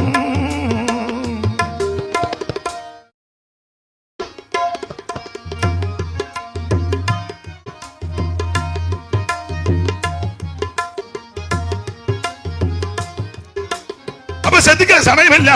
2-ാം അധ്യായത്തിന്റെ 13 പറഞ്ഞ പെർഗമോസഭക്കാരോട് പറയുക, എങ്കിലുള്ള വിശ്വാസം നീ ആമൻ സ്വോത്രം നിഷേധിച്ചില്ല. അഭിനന്ദനമാ. ഇനി 2-ാം അധ്യായത്തിന്റെ 19-ാമത്തെ വാക്യം ഒന്ന് വായിച്ച്. തുയതൈര സഭയോട് പറയാ, ഞാൻ നിന്റെ പ്രവൃത്തിയും നിന്റെ സ്നേഹം, വിശ്വാസം, ശുശ്രൂഷ, സഹിഷ്ണുത എന്നിവയും നിന്റെ ഒടുവിലത്തെ പ്രവൃത്തി ആദ്യത്തേതിലും ഏറെ എന്നും അറിയുന്നു. ഇത് അഭിനന്ദനമാ. അപ്പോൾ തുയതൈര സഭയ്ക്കും അഭിനന്ദനം കൊടുത്തു.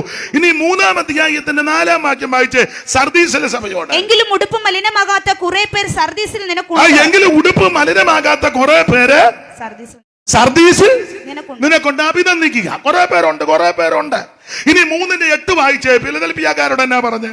ഞാൻ നിന്റെ പ്രവൃത്തി അറിയുന്നു. ഇതാ ഞാൻ നിന്റെ മുമ്പിൽ ഒരു വാതിൽ തുറന്നു വെച്ചിരിക്കുന്നു. അടുത്തത്, അതാർക്കും അടച്ചുകൂടാ. പിന്നെ നിനക്ക് അല്പമേ ശക്തിയുള്ളൂ, എങ്കിലും നീ എന്റെ വചനം കാത്തു, എന്റെ നാമം നിഷേധിച്ചു.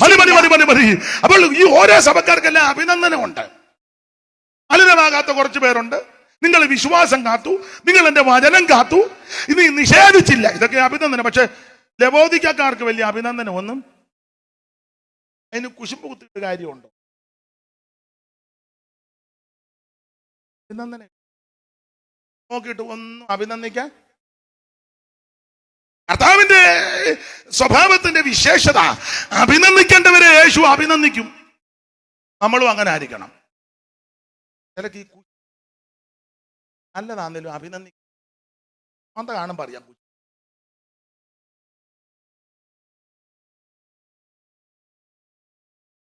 ഞാൻ പറയാനുണ്ട്, ഒരാൾ നമ്മുടെ സഭയിൽ വന്ന് നന്നായിട്ട് വചന ശുശ്രൂഷിച്ച കുശുമ്പ് കുത്തരുത്.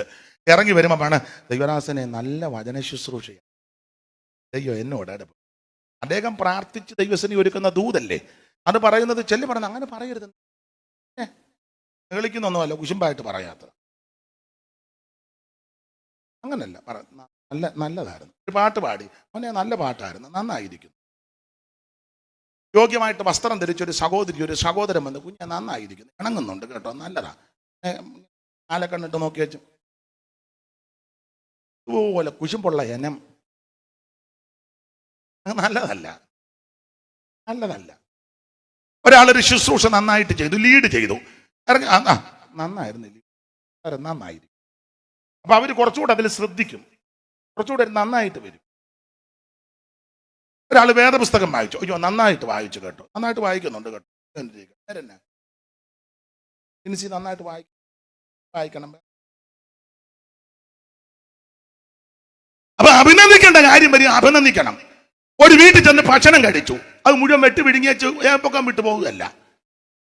ആമേ നന്നായിരിക്കുന്നു കേട്ടോ. ഒരു കൂട്ടാനാന്നേലും അത് എന്ത് അധ്വാനിച്ചാലാ മേശപ്പുറത്ത് വരുന്നേ ഇല്ലേ?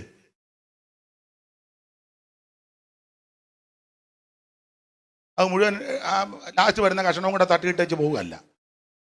എടുത്തോ എന്നാലും പറഞ്ഞു നന്നായിരിക്കുന്നു കേട്ടോ.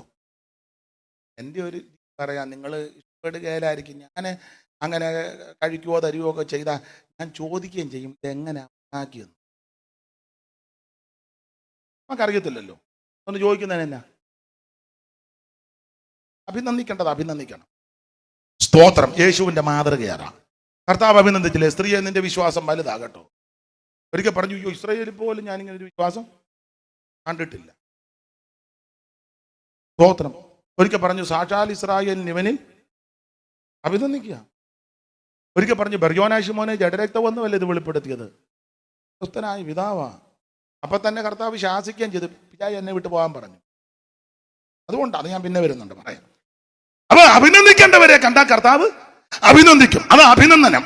പക്ഷേ ലവോദിക്ക സഭയ്ക്ക് അഭിനന്ദനമൊന്നുമില്ല, അതുകൊണ്ട് ഞാൻ വായിപ്പിക്കുന്നില്ല. 3, ആക്ഷേപമുണ്ട്. ലവോദിക്ക സഭയ്ക്ക് ആക്ഷേപം. എന്തു ആക്ഷേപം? 15-ാം വാക്യം വായിച്ച്. ആക്ഷേപം പെട്ടെന്ന് വായിച്ചു. ഉഷ്ണവാനുമല്ല ശീതവാനുമല്ല, ശീതവാനോ ഉഷ്ണവാനോ ആയിരുന്നുവെങ്കിൽ കൊള്ളായിരുന്നു. ഇങ്ങനെ ശീതവാനുമല്ല ഉഷ്ണവാനുമല്ല. നീ ശീതവാനുമല്ല ഉഷ്ണവാനുമല്ല. അല്ല ആക്ഷേപം. നീ ശരിയായിട്ടുള്ള പെന്തിക്കോസുമല്ല, എന്നാ നീ സമുദായമല്ല. നീ ഒരു വഴിക പരുവത്തി നടക്കുക. സൺഡേ നീ സഭ വരും, മൺഡേ മുതൽ സാറ്റർഡേ വരെ വേറെ കാര്യത്തിന് ഇടപെടുകയും ചെയ്യും. എന്നെ പറ്റിയായി പറയാൻ.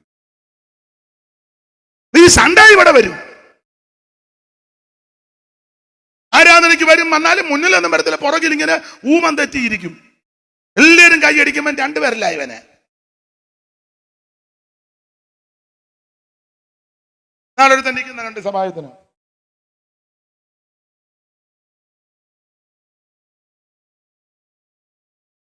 സ്തോത്രം. നീ ശീലവാനുമല്ല ഉഷ്ണവാനുമല്ല, നീ ശരി പെന്തിക്കോസുമല്ല, എന്നാ സമുദായമാണോ അതുമല്ല, എന്തുവാന്നോട്ട് നീ ഒട്ട് പറയുന്നുമില്ല. ഒരു സഹോദരിയോട് ചോദിച്ചാൽ ഞാൻ കമ്മലും മാല ഒന്നും വിടാത്ത എവള് പറയണ്ടേ ഞാൻ പെന്തിക്കോസാന്ന്? അതൊക്കെ തന്നെ തീർത്ത് പറയണ്ടേ? പറയണം. എപ്പോഴും കണ്ടിക്കുവോ? എവിടെയും നല്ല നെഞ്ചും നെറ്റിയും കൊടുത്ത് പറയണം ഞാൻ ദൈവ പൈതലാണെന്ന്. പെട്ടെന്ന് സ്തോത്രം. അപ്പൊ അവര് എന്നെ അതാണ് അതിന്റെ മരം. ഞാൻ സ്തോത്രം പറഞ്ഞാന്ന് പറയണം. ഞാൻ വിമാനത്തിലൊക്കെ യാത്ര ചെയ്യുമ്പം പേടിയാ. അടുത്തിരിക്കും ഒരാൾ എന്നോട് ചോദിച്ചു പ്രാർത്ഥിക്കുക. പുള്ളി പറയാ എനിക്ക് കൂടെ പ്രാർത്ഥിക്കാം, എനിക്കൂടെ പ്രാർത്ഥിക്കാൻ. ഞാൻ അടുത്തിരുന്ന് കൈവച്ചു പ്രാർത്ഥിച്ചു.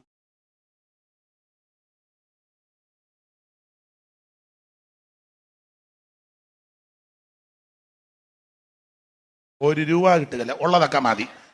ഇതിന് വേണ്ട ആർത്തിയൊന്നും വേണ്ട, അത്ര മതി.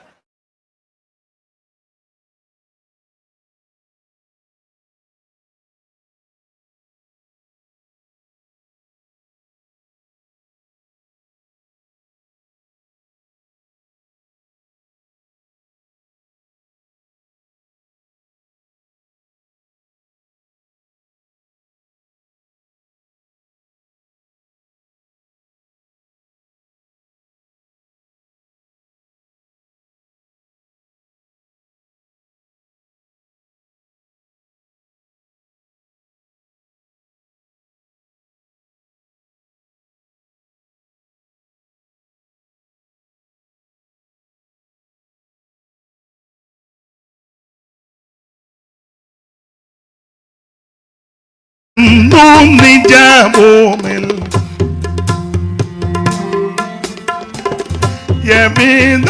ഇനിയും നീ പാടിയ ജലം പോലെ എവിധം ഇനിയും നീ പാടിയ ജലം പോൽ നൽകിൽ നിന്നെ ഞാൻ മമ വായിൽ നിന്നു പുറത്തുമെന്നിടും പരമാത്മാവുര ചെയ്യും മൊഴിയല്ല സഭകളും ശ്രവിക്കേണം പരമാത്മാവുര ചെയ്യും മൊഴിയല്ല സഭകളും ശ്രവിക്കേണം.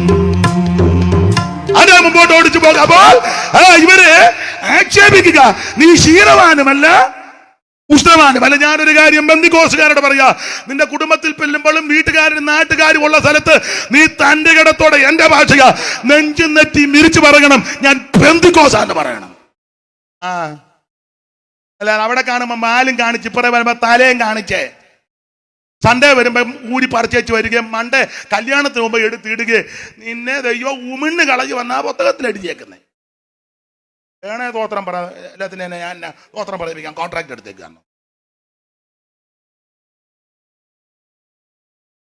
കുഴപ്പമൊന്നും ചട്ടത്തിന്മേ ചട്ടം, സൂത്രത്തിന്മേ സൂത്രം, എവിടെ അല്പം ഇവിടെ അല്പം. ഏലിയാവ് ചോദിച്ച് 2 തോണിയിൽ എത്രത്തോളം കാല് വെക്കും? നീ കർത്താവിനെ എവിടെയും സാക്ഷിച്ചാൽ ദൂതന്മാരുടെ നടുവിലും അവിടെയും നിന്നെയും അവൻ സ്തോത്രം ഉയർത്തുവെന്നായി പറഞ്ഞതിന്റെ അർത്ഥം. താന്റെ അടുത്ത് ഞാൻ പെന്തിക്കോസാന്ന് പറയുന്നില്ല, അഭിമാനിക്കുന്നയാളാ. അഭിമാനമാ സ്തോത്രം. ഞാൻ പെന്തിക്കോസാന്ന് പറയണ്ട, എല്ലാവർക്കും അറിയാം. എവിടെ ചെന്നില്ല പാസ്റ്റർ എന്നാ വിളിക്കുന്നത്.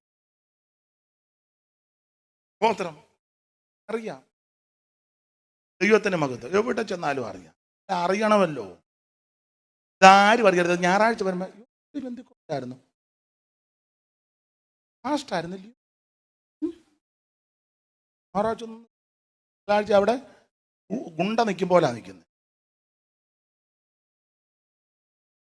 സ്തോത്രം. ദൈവഭയത്തിലാന്ന് എല്ലായിടത്തും തെളിയിക്കണം. പറയുമൊന്നും വേണ്ട, കാണുന്നവർക്ക് അറിയാമല്ലോ. അത് നമുക്ക് വിട്ടേക്കാം. അപ്പൊ ആക്ഷേപമാ, ശീലവാനുമല്ല ഉഷ്ണവാനുമല്ല. അതുകൊണ്ട് മുന്നറിയിപ്പ്. എന്തുവാ മുന്നറിയിപ്പ്? 17-ാമത്തെ വാക്യം വായിച്ചോ. മുന്നറിയിപ്പ് വായിച്ചേ. മുന്നറിയിപ്പ്. ധനവാൻ സമ്പന്നനായിരിക്കുന്നു, എനിക്ക് ഒന്നിനും മുട്ടില്ല എന്ന് പറഞ്ഞുകൊണ്ട് നീ നിർഭാഗ്യനും. അല്ലല്ല, 16-ാം വാക്യം. ശീതവാനുമല്ല ഉഷ്ണവാനുമല്ല ശീതോഷ്ണവനാകയാൽ നിന്നെ എന്റെ വായിൽ നിന്ന് ഉമിഴ്ന്നുകളയും. അതാ മുന്നറിയിപ്പ്. രാത്രി എനിക്കും നിങ്ങൾക്കും എന്നെ കേൾക്കുന്നവർക്ക് വാണിംഗ് തരിക. നീ ഇങ്ങനെ ഉഴപ്പി അടിച്ച് ജീവിച്ചാൽ, അലസനായി പോയാൽ, ഉദാസീനതയോടെ പോയാൽ, നീ ഇങ്ങനെ തട്ടി മുട്ടി പോയാൽ ദൈവം നിന്നെ ഉമിഴ്ന്നു കളയും. ഇന്ന് രാത്രി ആർക്കും ആ ഗതി വരരുത്. അവിടുന്ന് നമ്മളെ ഉമിഴ്ന്നു കളയരുത്. നീ ധീരതയോടെ തന്റെ കിടത്തോട് യേശുവിന്റെ സാക്ഷ്യം വഹിച്ച് ധീര പടയാളിയായിട്ട് നിൽക്കണം. തന്റെ കിടത്തോടെ ഞാൻ ബന്ധുക്കോതാന്ന് പറയണം. ഞാൻ എൻ്റെ ഇളയ പെങ്ങൾക്ക് കല്യാണം, അപ്പം ഒരു ഓഡിറ്റോറിയം ബുക്ക് ചെയ്യാനായിട്ട് പറഞ്ഞ് ഇന്നെടുത്ത് എല്ലാം പറഞ്ഞു. ഒരു പള്ളിക്കാരുടെ ഞാൻ അവിടെ ചെന്നു. അപ്പം അവിടെ ചുമതലപ്പെട്ട് ഞാൻ പറഞ്ഞു, എനിക്ക് ഓഡിറ്റോറിയം എന്തിനാന്ന് വെച്ചാൽ എൻഗേജ്മെന്റിനാ. അച്ഛനെ കാണാൻ പറഞ്ഞു. വർഷങ്ങൾക്ക് മുമ്പാ അച്ഛനെ കാണാൻ ചെന്നു. ഞാൻ ഈ പരുവത്തിനാ ഓഡിറ്റോറിയം വന്നു. ആദ്യം വളരെ എന്തിനാ ഞാൻ പറഞ്ഞു, എൻഗേജ്മെന്റ്. ഞാൻ പറഞ്ഞു എൻ്റെ പെങ്ങടാ. മുടി നോക്കി വെച്ചു. ബെന്തിക്കോസല്ലേ? അതുപോലും പറയാൻ അയാൾക്കറിയാൻ മേല. നിങ്ങൾ ബെന്തിക്കോസ്, അവര് ചെല്ലു പറഞ്ഞ പെന്തക്കുസ്താന്ന. ബെന്തിക്കോസ് അല്ലേ? ഞാൻ പറഞ്ഞു ബെന്തിക്കോസ് അല്ല, പെന്തക്കോസ്ത.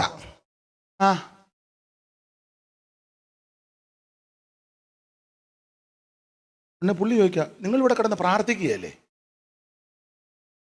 സ്വരവും ട്യൂണും വന്നപ്പോൾ എനിക്ക് മനസ്സിലായി തരാതിരിക്കാനാ. നിങ്ങൾ പ്രാർത്ഥിക്കുകയല്ലേ? അപ്പൊ എനിക്ക് മനസ്സിലായി കിട്ടത്തില്ലെന്ന് മനസ്സിലായി. അന്നേരം ഞാൻ പറഞ്ഞു, അച്ചോ പ്രാർത്ഥിക്കുകയും ചെയ്യും, പാടുകയും ചെയ്യും, പ്രസംഗിക്കുകയും ചെയ്യും, വേദപുസ്തകം വായിക്കും, ഒടുവിൽ എല്ലാവരുടെ തലയെ കൈവച്ച് പ്രാർത്ഥിക്കും, ഇഷ്ടമുണ്ടേ തന്നാ മതി എന്ന് പറഞ്ഞു. നിങ്ങൾക്ക് തരികയല്ല, എന്നാ ഞാൻ പോവുകയെന്നും പറഞ്ഞു. എന്നാൽ അവരുടെ ഇടയിൽ തന്നെ വേറൊരു പള്ളിക്കാർ തരികയും ചെയ്തു. നീ അച്ഛന് ഹിന്ദിക്കോസുകാരോട് അത്ര നമ്മൾ പറയാം, അച്ചോ പ്രാർത്ഥിക്കത്തില്ല, പാടത്ത് ഒന്നുമില്ല, ഞങ്ങളെല്ലാം കൂടെ പമ്മി വന്നേച്ചങ്ങ് പമ്മി ചെന്ന് അവിടെ കിടന്ന് കൈയടിച്ച് പാടുമ്പോൾ അയാൾ നല്ല ഉറുവടിയായിട്ട് വരികയും ചെയ്യും. എടാ, നീ എവിടെ നല്ല തൻ്റെയിടത്തോടെ വേണം, ഞാൻ ദൈവവൈതലാന്ന്. ഒരു വഴി മാറിയാൽ വേറെ ഒത്തൊരു വഴി ദൈവം തുറന്നു തരും. Praise the Lord. അതുകൊണ്ട് ഇങ്ങനെ ശീലവാനുമല്ല ഉഷ്ണവാനുമല്ല ഉഴപ്പി അടിച്ചാൽ വായിന്ന് ദൈവം ഉമിണ്ണ് കളയും. ഇതാണ് അവൻ മുന്നറിയിപ്പ് കൊടുത്തത്. ഓടിച്ച് പറയാം. ഇനി അവരെ വിവേചിച്ചതാണ് 17-ാം വാക്യം. എന്താ വിവേചനം? 17 ഞാൻ ധനവാൻ സമ്പന്നനായിരിക്കുന്നു, ഞാൻ ധനവാൻ സമ്പന്നനായിരിക്കുന്നു, എനിക്ക് ഒന്നിനും മുട്ടില്ല എന്ന് പറഞ്ഞുകൊണ്ട് നീ നിർഭാഗ്യനും. അയ്യോ, വിവേചിക്കുക. ഇവൻ സഭക്കാര് പറയാ, ഞാൻ ധനവാൻ സമ്പന്നൻ, എനിക്ക് ഒന്നിനും. നമ്മളൊക്കെ ഇപ്പൊ അങ്ങനല്ലേ പറഞ്ഞേ? അയ്യോ, ഞങ്ങളല്ലേ ഇപ്പൊ നമ്പർ 1 സഭ, വേൾഡിലെ നമ്പർ 1 ധനവാൻ. ഞങ്ങൾക്ക് ബൈബിൾ സ്കൂളുകൾ, സെമിനാരികള്, ഡോക്ടേഴ്സ്, പ്രൊഫസേഴ്സ്, എഞ്ചിനീയേഴ്സ്, അതൊക്കെ നല്ല കാര്യം. ആയിരക്കണക്കിന് സഭകൾ, ഞങ്ങളുടെ ഒരു സഭയെ തന്നെ ലക്ഷക്കണക്കിന് ആൾക്കാർ, ഞങ്ങൾ ധനവാൻ, ഇതൊക്കെ പറയും. അപ്പൊ അടുത്ത സഭക്കാർ പറഞ്ഞത്, മലയാളികളുടെ ഇടയിൽ ഞങ്ങളാണ് നമ്പർ 1, ഞങ്ങളെ പോലെ പ്രഗത്ഭന്മാര്.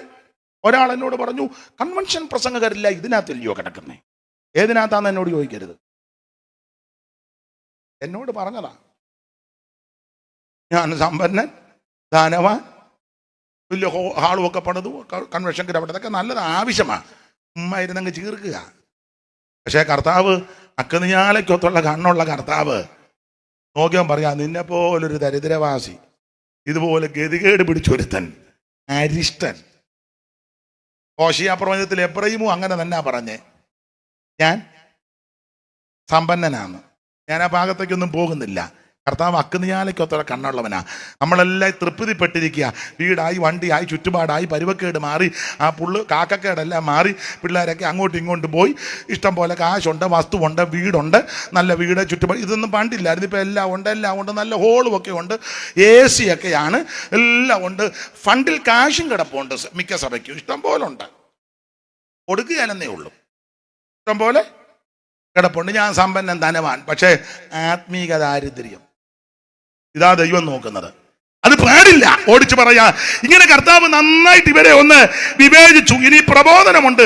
പ്രബോധനമാ 18-ാം വാക്യം വായിച്ചോ. 18 പ്രബോധനം. നീ സമ്പന്നനാകേണ്ടതിന് തീയിൽ ഊതിക്കഴിച്ച പൊന്നും നിന്റെ നഗ്നതയുടെ ലജ്ജ വെളിവാകാതെ വണ്ണം ധരിക്കേണ്ടതിന് വെള്ളയുടുപ്പും നിനക്ക് കാഴ്ച ലഭിക്കേണ്ടതിന് കണ്ണിൽ എഴുതുവാൻ ലേപവും എന്നോട് വിലയ്ക്ക് വാങ്ങുക. ദൈവം പ്രബോധനം തരികയാ. ദൈവം പറയുകയാ, നീ ഇത് ചോദിച്ചു വാങ്ങി നിന്റെ ആത്മിക ദാരിദ്ര്യം മാറ്റി ഇന്ന് രാത്രി രക്ഷപ്പെടണം. ഞാൻ ഓടിച്ചങ്ങ് നിർത്താ. എന്നിട്ട് പറയുക, ജയിക്കുന്നവൻ എന്തിനെയൊക്കെ ജയിക്കണം. ജയിക്കാനുള്ള ഏറ്റവും വലിയ മാർഗം എന്നാന്നറിയാമോ? ഒന്ന്, ജയിച്ചവന്റെ കൂടെ നിൽക്കണം. ആരാ ജയിച്ചവൻ? നസറയനാകുന്ന യേശു ക്രിസ്തു. എന്തിനെ ജയിച്ചു? എല്ലാത്തിനും ജയിച്ചു. അതിന്റെ 5-ാം അധ്യായത്തിന്റെ 5-ാമത്തെ വാക്യത്തിൽ ജയിച്ച കാര്യം പരാമർശിക്കുന്നു. 5-5 വായിച്ചേ. അപ്പോൾ മൂപ്പന്മാരിൽ ഒരുത്തൻ എന്നോട്, ഓടിച്ചു വായിച്ചോ, കരയേണ്ട, യൂദാഗോത്രത്തിലെ സിംഹവും ദാവീദിന്റെ വേരുമായവൻ പുസ്തകവും അതിന്റെ 7 മുദ്രയും തുറപ്പാൻ തക്കവണ്ണം ജയം പ്രാപിച്ചിരിക്കുന്നു. ഇന്ന് രാത്രി ജയിച്ചവൻ ഒരുവനേ ഉള്ളൂ, നസറയനാകുന്ന യേശു ക്രിസ്തു. ബാക്കി സകല എണ്ണോ ഇവിടെ വന്ന് ജയിച്ച് നിന്ന്, പക്ഷേ ഒടുവിൽ മരണത്തിന്റെ തണുത്ത കരമെന്ന് തപ്പിയപ്പോൾ മരണത്തിന് എടിയറവ് പറഞ്ഞ് മരണത്തിന് കീഴ്പ്പെട്ട് മരണത്തോടുകൂടി പരാജയം ഏറ്റുവാങ്ങി മണ്ണോട് മണ്ണായപ്പോൾ മരണത്തെ ജയിച്ച് ഇന്നും ജീവിക്കുന്ന ഒരുവനേ ഉള്ളൂ, അത് നസറയനാകുന്ന യേശു ക്രിസ്തു. അവിടുന്ന് മാത്രമാണ് ജയാളി. ജയിക്കാനുള്ള മാർഗം ജയിച്ചവന്റെ കൂടെ നിൽക്കണം. ഓടിച്ചവസാനിപ്പിക്കുക. ദൈവത്തിന് മഹത്വം. ബാക്കി ഭാഗം നമുക്ക് അണ്ട് ലിഥിമാമ യോഗം നടത്തുമ്പോഴോ നമ്മുടെ എവിയുടെ അവിടുത്തെ യോഗത്തിനോ ഒക്കെ അന്ന് നടത്തിപ്പോണ്ടേ പറയാ. കമ്പിവാചകം പോലെ പറഞ്ഞങ്ങ് നിർത്ത.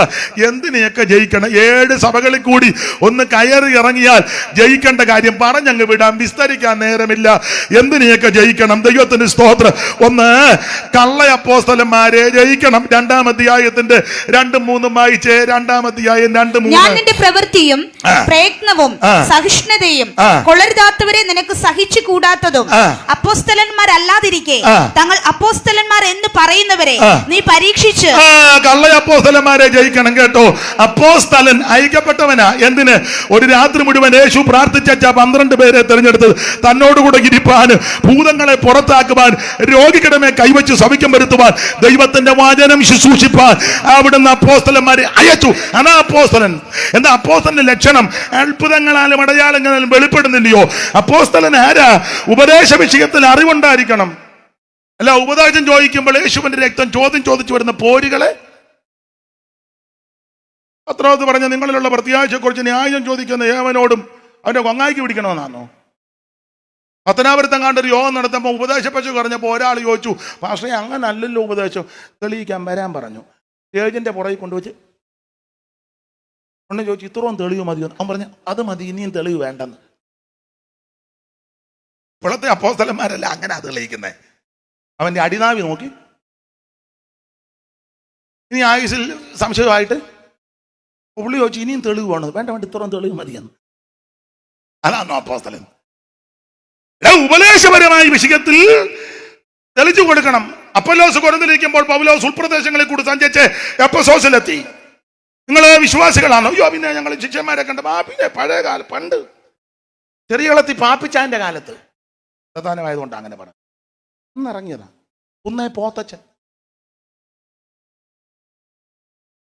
പഴയ ആൾക്കാർക്കറിയാം, അന്ന് ഇറങ്ങിയതാണ്. ആയിക്കോട്ടെ, അത് നിങ്ങൾ വിശ്വസിച്ചിട്ട് പരിശുദ്ധാത്മാവിനെ പ്രാപിച്ചോ?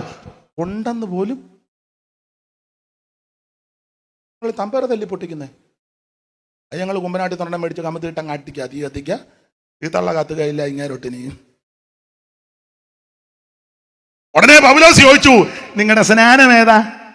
തെളിയിച്ചു, ഉപദേശം തെളിയിച്ചു, വചനം പറഞ്ഞു, കാര്യങ്ങളെല്ലാം പറഞ്ഞ് ക്രമപ്പെടുത്തി അവരുടെ തലയെ കൈവച്ച് പ്രാർത്ഥിച്ചു. അവരെല്ലാം അന്യഭാഷ പറഞ്ഞു, പ്രവചിച്ചു. എല്ലാവരും കൂടെ പുരുഷന്മാര് 12 പേര് എന്ന് പറഞ്ഞാൽ പെശകൊള്ളിടത്ത് എന്ന് ഉപദേശങ്ങൾ പറഞ്ഞ് സ്ഥാപിച്ച് തെളിയിച്ചു. അതാ അപ്പോസ്തലൻ. അല്ലാതെ ചുമ്മാ ഇരിക്കുന്ന പെണ്ണുങ്ങളെ തള്ളിയിടുകയും പ്ലാസ്റ്റിക് കൊടുത്തിച്ചു മേരി ഛർദ്ദിച്ചോളൂ. പണ്ടൊരാളുണ്ട്, എണ്ണ പ്രാർത്ഥിച്ചു കുടിച്ചു, പെണ്ണുങ്ങളെല്ലാം നിന്ന് നടുവിന് കൈ കൊടുത്ത് എണ്ണ എന്നാ പിന്നെ നോക്കാനും വരാതിരിക്കുമോ? എവിടാന്ന് എന്നോട് ചോദിക്കരുത്. ഞാൻ നോക്കുമ്പോൾ തള്ള 10 കുടം കുപ്പിയായിട്ടാ അത് ഉള്ളി പ്രാർത്ഥിച്ച് വാ വിളിക്കുക. തള്ള അതിന് അങ്ങോട്ട് വിടുതൽ നടക്കുക. എണ്ണ എല്ലാം കൂടെ ചെന്ന് എണ്ണയാന്നേ സഹിക്കുക, ഓയില് തള്ള ഇതെല്ലാം കൂടെ അകത്തോട്ട് ചെന്ന് ഞാൻ കണ്ടോണ്ടിരിക്കുക. അവിടെ ഒരു കുഞ്ഞമ്മാമ്മ ഉണ്ടായിരുന്നു. 2 കഴിയുമ്പോൾ പുള്ളി അകത്ത് ഇരുന്ന് പറഞ്ഞ അഴിയട്ടെന്ന്. അതാണ് അപ്പോസ്തലൻ. ഉപദേശപരമായ വിഷയത്തിൽ തിട്ടമുണ്ടായിരിക്കണം, അറിവുണ്ടായിരിക്കണം. ഇനിയുണ്ട് അപ്പോസ്തലിക ശുശ്രൂഷ. തെളിവ് എല്ലാം വിവരിക്കുന്നില്ല. ആദിമസഭയെ പ്രശ്നം പെണ്ണുങ്ങൾ തമ്മിലാ. യവനായ സ്ത്രീകളും എബ്രായ സ്ത്രീകളും കൊമ്പ. ദിനംപ്രതികളുടെ ശുശ്രൂഷയിലെ എൻ്റെ മേശമേലുള്ള ശുശ്രൂഷ എന്നാ.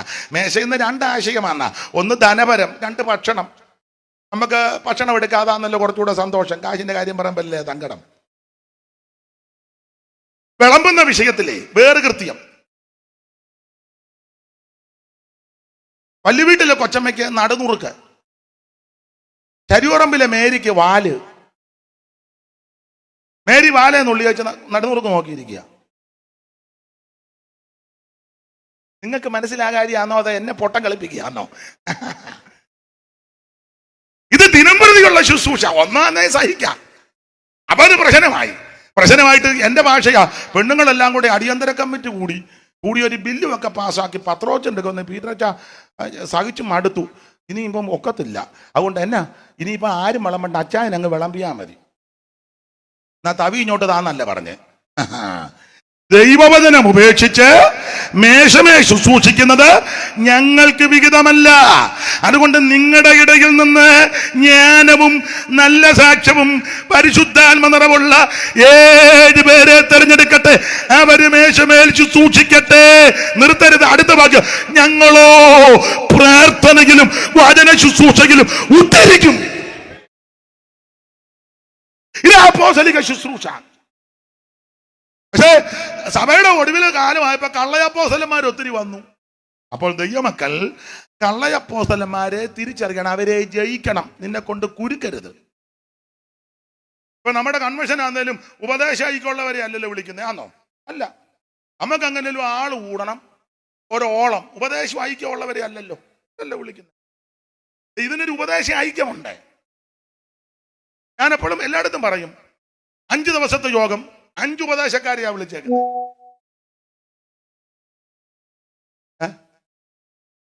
ഒന്നാം ദിവസം വന്ന പുള്ളി പറഞ്ഞു വീഴുന്നതുകൊണ്ട് കുഴപ്പമില്ല, 2 തള്ള വീണു. 2-ാം ദിവസം വന്ന് പുള്ളി പറഞ്ഞു വീഴുകയോ വീഴാതിരിക്കോ അത് അവനവന്റെ ഇഷ്ടം. അപ്പൊ ഒരാൾ ആടി നിൽക്കുക.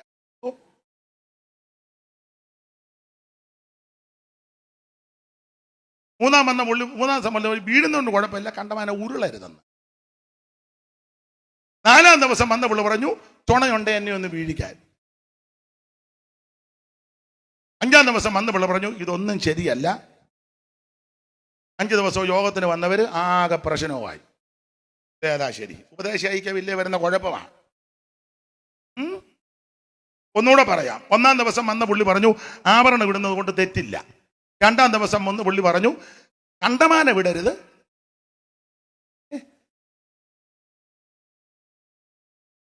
3-ാം ദിവസം വന്ന പുള്ളി പറഞ്ഞു ഇടേണ്ടവർക്ക് ഇടാം, ഇടേണ്ടാത്തവർക്ക് ഇടണ്ട. 4-ാം ദിവസം വന്ന പുള്ളി പറഞ്ഞു ഞാനും എൻ്റെ വൈഫ് ഇടുന്നില്ല, പിന്നെ നിങ്ങൾക്ക് വേണേ.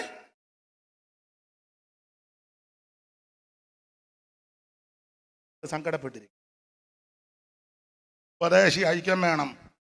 കള്ളയപ്പോസ്തലന്മാരാരാന്ന് കണ്ടുപിടിച്ച് അവരെ ജയിക്കണം. അതാ കള്ളയപ്പോസ്തലന്മാരെ. ആമേൻ, സ്തോത്രം. 2 എല്ലാം വായിക്കാൻ നേരമല്ല, ഒരു കാര്യം ഇവിടെ പറഞ്ഞങ്ങ് നിർത്താം, ബാക്കി പിന്നത്തേതിലൂടെ വരുമ്പോ പറയാം. 2 ബിലയാമിന്റെ ഉപദേശക്കാരെ ജയിക്കണം. 2:14 വായിച്ചോ.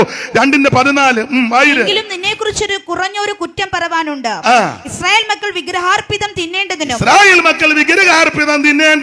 ദുർനടപ്പ് ആചരിക്കേണ്ടതിനും അവരുടെ മുമ്പിൽ ഇടർച്ച വെക്കാൻ ബാലാക്കിന് ഉപദേശിച്ചു കൊടുത്ത ബിലയാമിന്റെ ഉപദേശം പിടിച്ചിരിക്കുന്ന കുറെ പേര് അവിടെയുണ്ട്. ദൈവസഭ ബിലയാമിന്റെ ഉപദേശം പിടിച്ചിരിക്കുന്നവരെ ജയിക്കണം. ഇപ്പൊ ഒത്തിരി പേര് ഇങ്ങനെയുള്ള ഉപദേശക്കാർ സഭയ്ക്കകത്ത് കയറിയിട്ടുണ്ട്. എന്തും ചെയ്യാ, എന്തും പ്രവർത്തിക്കാം. സൺഡേ ഇവിടെ വന്ന് 28 കണ്ടിനും പോകാം, മാമോദിസായ്ക്ക് പോകാം, ആണ്ടിയാത്തത്തിന് പോകാം, അടിയന്തരത്തിനും പോകാം, നെയ്യപ്പവും കഴിക്കാം, ഉണ്ണിയപ്പവും കഴിക്കാം.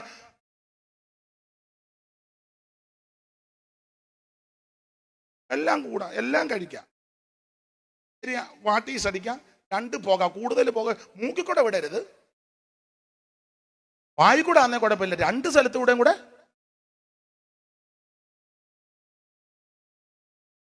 അടിച്ച് ഓടക്കകത്ത് കിടക്കരുത്. അടിച്ചാലും ഒരു കൺട്രോൾ വേണം ബേബി. ഭാഷന്മാരെ കാണുമ്പോ എന്താണെന്നാലും കൊള്ളാം. സൺഡേ ഇവിടെ സൺഡേ വരികയും ചെയ്യണം. സ്വോത്ര കാഴ്ച ബിലയാമിന്റെ ഉപദേശം. അന്യജാതി എന്ന് കല്യാണം കഴിയുന്ന കുഴപ്പമില്ലെന്ന് ഇടർച്ച വെച്ച് കൊടുക്കുക. ഇത് വേർപാടിന്റെ ഉപദേശമാണ്. കർക്കശമായ ഉപദേശം പറയണം. പൗലോസ് പറഞ്ഞ ഉപദേശിപ്പാൻ സമർത്ഥരായിരിക്കണമെന്നാ. 21 ലേഖനം തന്നത് 21 ലേഖനം ഉപദേശമാണ്. പുറത്ത് സുവിശേഷം, അകത്ത് വന്നു കഴിയുമ്പോൾ ഉപദേശം കൊടുക്കണം. ഉപദേശിപ്പാൻ സമർത്ഥരായിരിക്കണം. നമ്മുടെ കർത്താവാകുന്ന യേശു ക്രിസ്തുവിന്റെ പത്യവചനവും വ്യക്തിക്കൊത്ത ഉപദേശമാണ്. ഇത് പറയണം. അതിന് സഭയിൽ കാജുള്ളച്ചാനോ കാജില്ലാത്ത അമ്മാമയോ ആണ് കളറുള്ള ഇതൊന്നും വിഷയമല്ല. നീ ഇഷ്ടപ്പെട്ടാലും ഇഷ്ടപ്പെട്ടില്ലേലും യോജിച്ചാലും യോജിച്ചില്ലെങ്കിൽ ഇതിന്റെ ഉപദേശം ഇതാണെന്ന് പറഞ്ഞിരിക്കണം. അച്ചായം വണങ്ങുവോ അമ്മാമ വണങ്ങുവോ, കാശുള്ള അച്ചായം കാശില്ലാത്ത അച്ചായൻ അല്ലെങ്കിൽ സഭയെ സഹായി, അതൊന്നും നമ്മുടെ വിഷയമല്ല. പഴമക്കാരൊരു പഴഞ്ചൊല്ല് പറയും, എടാ കാത് കുത്തിയവൻ പോയാ കടുക്കനിട്ടവൻ വരും. നീ പ്രമാണത്തിന് വേണ്ടി നിൽക്ക്. ലേവിയെ പറ്റി കൊടുത്തിരിക്കുന്നത് ആവർത്തന പുസ്തകം 33-ാം അധ്യായത്തിന്റെ 8 മുതൽ താഴോട്ട് പഠിച്ചു വരുമ്പോൾ ലേവിയെ പറ്റി പഠിക്കുന്നത് അവൻ എന്റെ വചനം കാത്തെന്ന, അവൻ എന്റെ പ്രമാണം കാത്തു.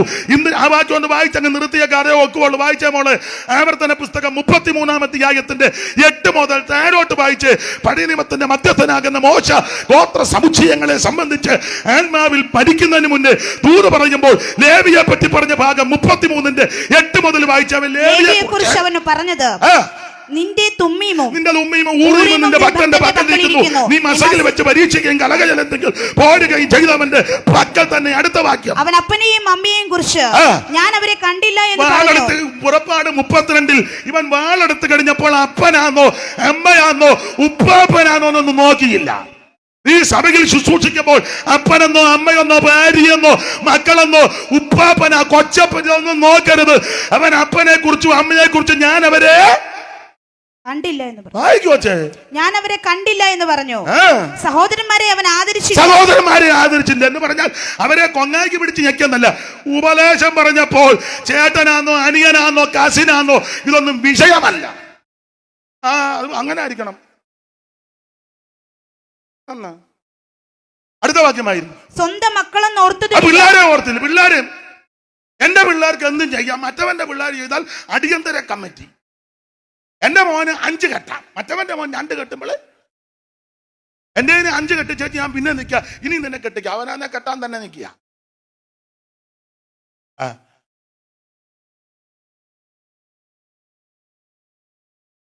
സഭയിലൊരു സാധുവായ സഹോദരിയുടെ പെണ്ണ് ഒരു മിടികിടുകോ അല്ലെ ഇറക്കം കുറഞ്ഞതോ കിട്ടാൽ അന്നത്തെ സങ്കീർത്തനം അവിടെ നെഞ്ചത്താ. ഉപദേശിയുടെ മോള് ഒന്നും പറയുന്നില്ല.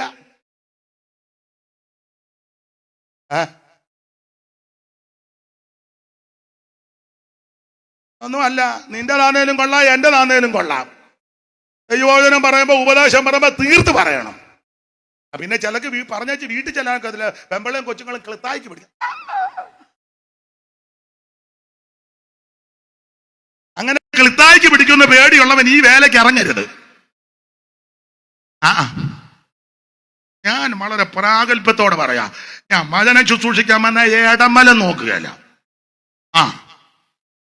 ഭാര്യ, കൊച്ചുങ്ങളാ, ചേട്ടത്തിയ, അനിയത്തിയ, ഉപ്പാപ്പന നോക്കുകയല്ല. ഇതാ നിന്റെ പ്രമാണം. ഇത് കൂടെ കൂടെ അങ്ങ് കളത്തുക. എന്റെ മോൾ ഇവിടെ ഇരിപ്പുണ്ട്, അവിടെ ഇരിപ്പ് തന്നെ. എന്റെ മൂത്ത മോളെ ഓർക്കുമ്പോ ഓർക്കാതിരിക്കുന്ന നല്ലത്. നമുക്ക് എന്തുവാകാന്നോ? എടാ, ഉപദേശം പറയുമ്പോൾ അപ്പനെന്ന് നോക്കരുത്, സഹോദരന്മാരെന്ന് നോക്കരുത്, സ്വന്തം മക്കളെന്നും നോക്കരുത്. അടുത്ത വാക്യം വായിച്ചേ. വചനം അവർ പ്രമാണിച്ചു. അതാ വിഷയം. വചനം പ്രമാണിച്ചു, നിന്റെ വചനം പ്രമാണിച്ചു, നിയമം കാത്തു. ഞാൻ വിസ്തരിക്കുന്നില്ല. നീ ഇത് കാത്താൽ ഇത് നിന്നെ കാക്കും. നീ ഇതിനെ ഉയർത്തിയാൽ ഇത് നിന്നെ ഉയർത്തും. നീ ഇതിനെ ആലിംഗനം ചെയ്താൽ ഇത് നിന്നെ വഴി നടത്തും. ഇത് കാലിന് ദീപമാ, പാലയ്ക്ക് പ്രകാശമാ. കരമുയർത്തി ദൈവത്തെ സ്തുതിക്ക്. 1, അവൻ കള്ളയപ്പോസ്തലന്മാരെ ജയിക്കണം. 2, ബിലിയാമിന്റെ ഉപദേശത്തെ ജയിക്കണം. ഞാൻ വിവരിക്കുന്നില്ല, ദൈവം അനുവദിച്ചാൽ ഇതൊക്കെ പിന്നീട് നമുക്ക് ഈ ഏരിയ 2 യോഗം കൂടെ ഉണ്ടല്ലോ, ഒക്കുകയാണെങ്കിൽ ചിന്തിക്കാം. കരമുയർത്തി ദൈവത്തിന് മഹത്വം കൊടുത്താട്ടെ. ഇന്ന് രാത്രി ജയിക്കാനുള്ള ഏറ്റവും വലിയ മാർഗം ജയിച്ചവന്റെ കൂടെ നിൽക്കുക. ജയിച്ചവൻ യേശു, എല്ലാത്തെയും ജയിച്ചവൻ യേശു. ആ പഴയ പാട്ടിന്റെ 2 ചരണം ഇരുന്നോണ്ട് കൈ അടിച്ച് പാടിയാ മതി. ഇരുന്നോണ്ട് ഒടുവിൽ ഞാൻ എഴുന്നേപ്പിക്കാം. ഇപ്പൊ ഇരുന്നോണ്ട് 2 ചീല് പാട്. ജയിച്ചവൻ എവരേ ഉള്ളൂ, യേശു ക്രിസ്തു മാത്രം. കരമുയർത്തി ഹല്ലേലൂയ പാട്. മരണത്തെ ജയിച്ചവൻ ഉയരത്തിൽ ഉണ്ട്, അവിടെ കൊരുക്കുന്ന ഭവനം വന്നുണ്ട്. മരണത്തെ ജയിച്ചവൻ അവിടെ കൊരുക്കുന്ന ഭവനം. ഓ, ആ വീട്ടിൽ എന്നെ ചേർത്തിടും. കൈയടിച്ച് ചേർന്ന് പാട്. ഓ, ആ വീട്ടിൽ എന്നെ ചേർത്തിടുവാൻ. ഓ, സ്തുതി ഗീതം പാടി പുകഴ്ത്തിടുന്നേ മനുവേലനെ. ദൂതർ സ്തുതി ചുവാട്ടു തരനായി മണവാളനെ. ദൂതർ സ്തുതിച്ചു. കൈയടിച്ച് ചേർന്ന്. അവനെന്റെ രക്ഷകനവനെ. ഗോപുരമാപത്തിൽ സങ്കേത അവനെന്റെ രക്ഷകനവനുള്ള പുരമാപത്തിൽ സങ്കേത അവന്റെ ചാരേ ഞവർക്കാശ്വാസം. ഓ,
പിടിച്ചാവ് ഉയേ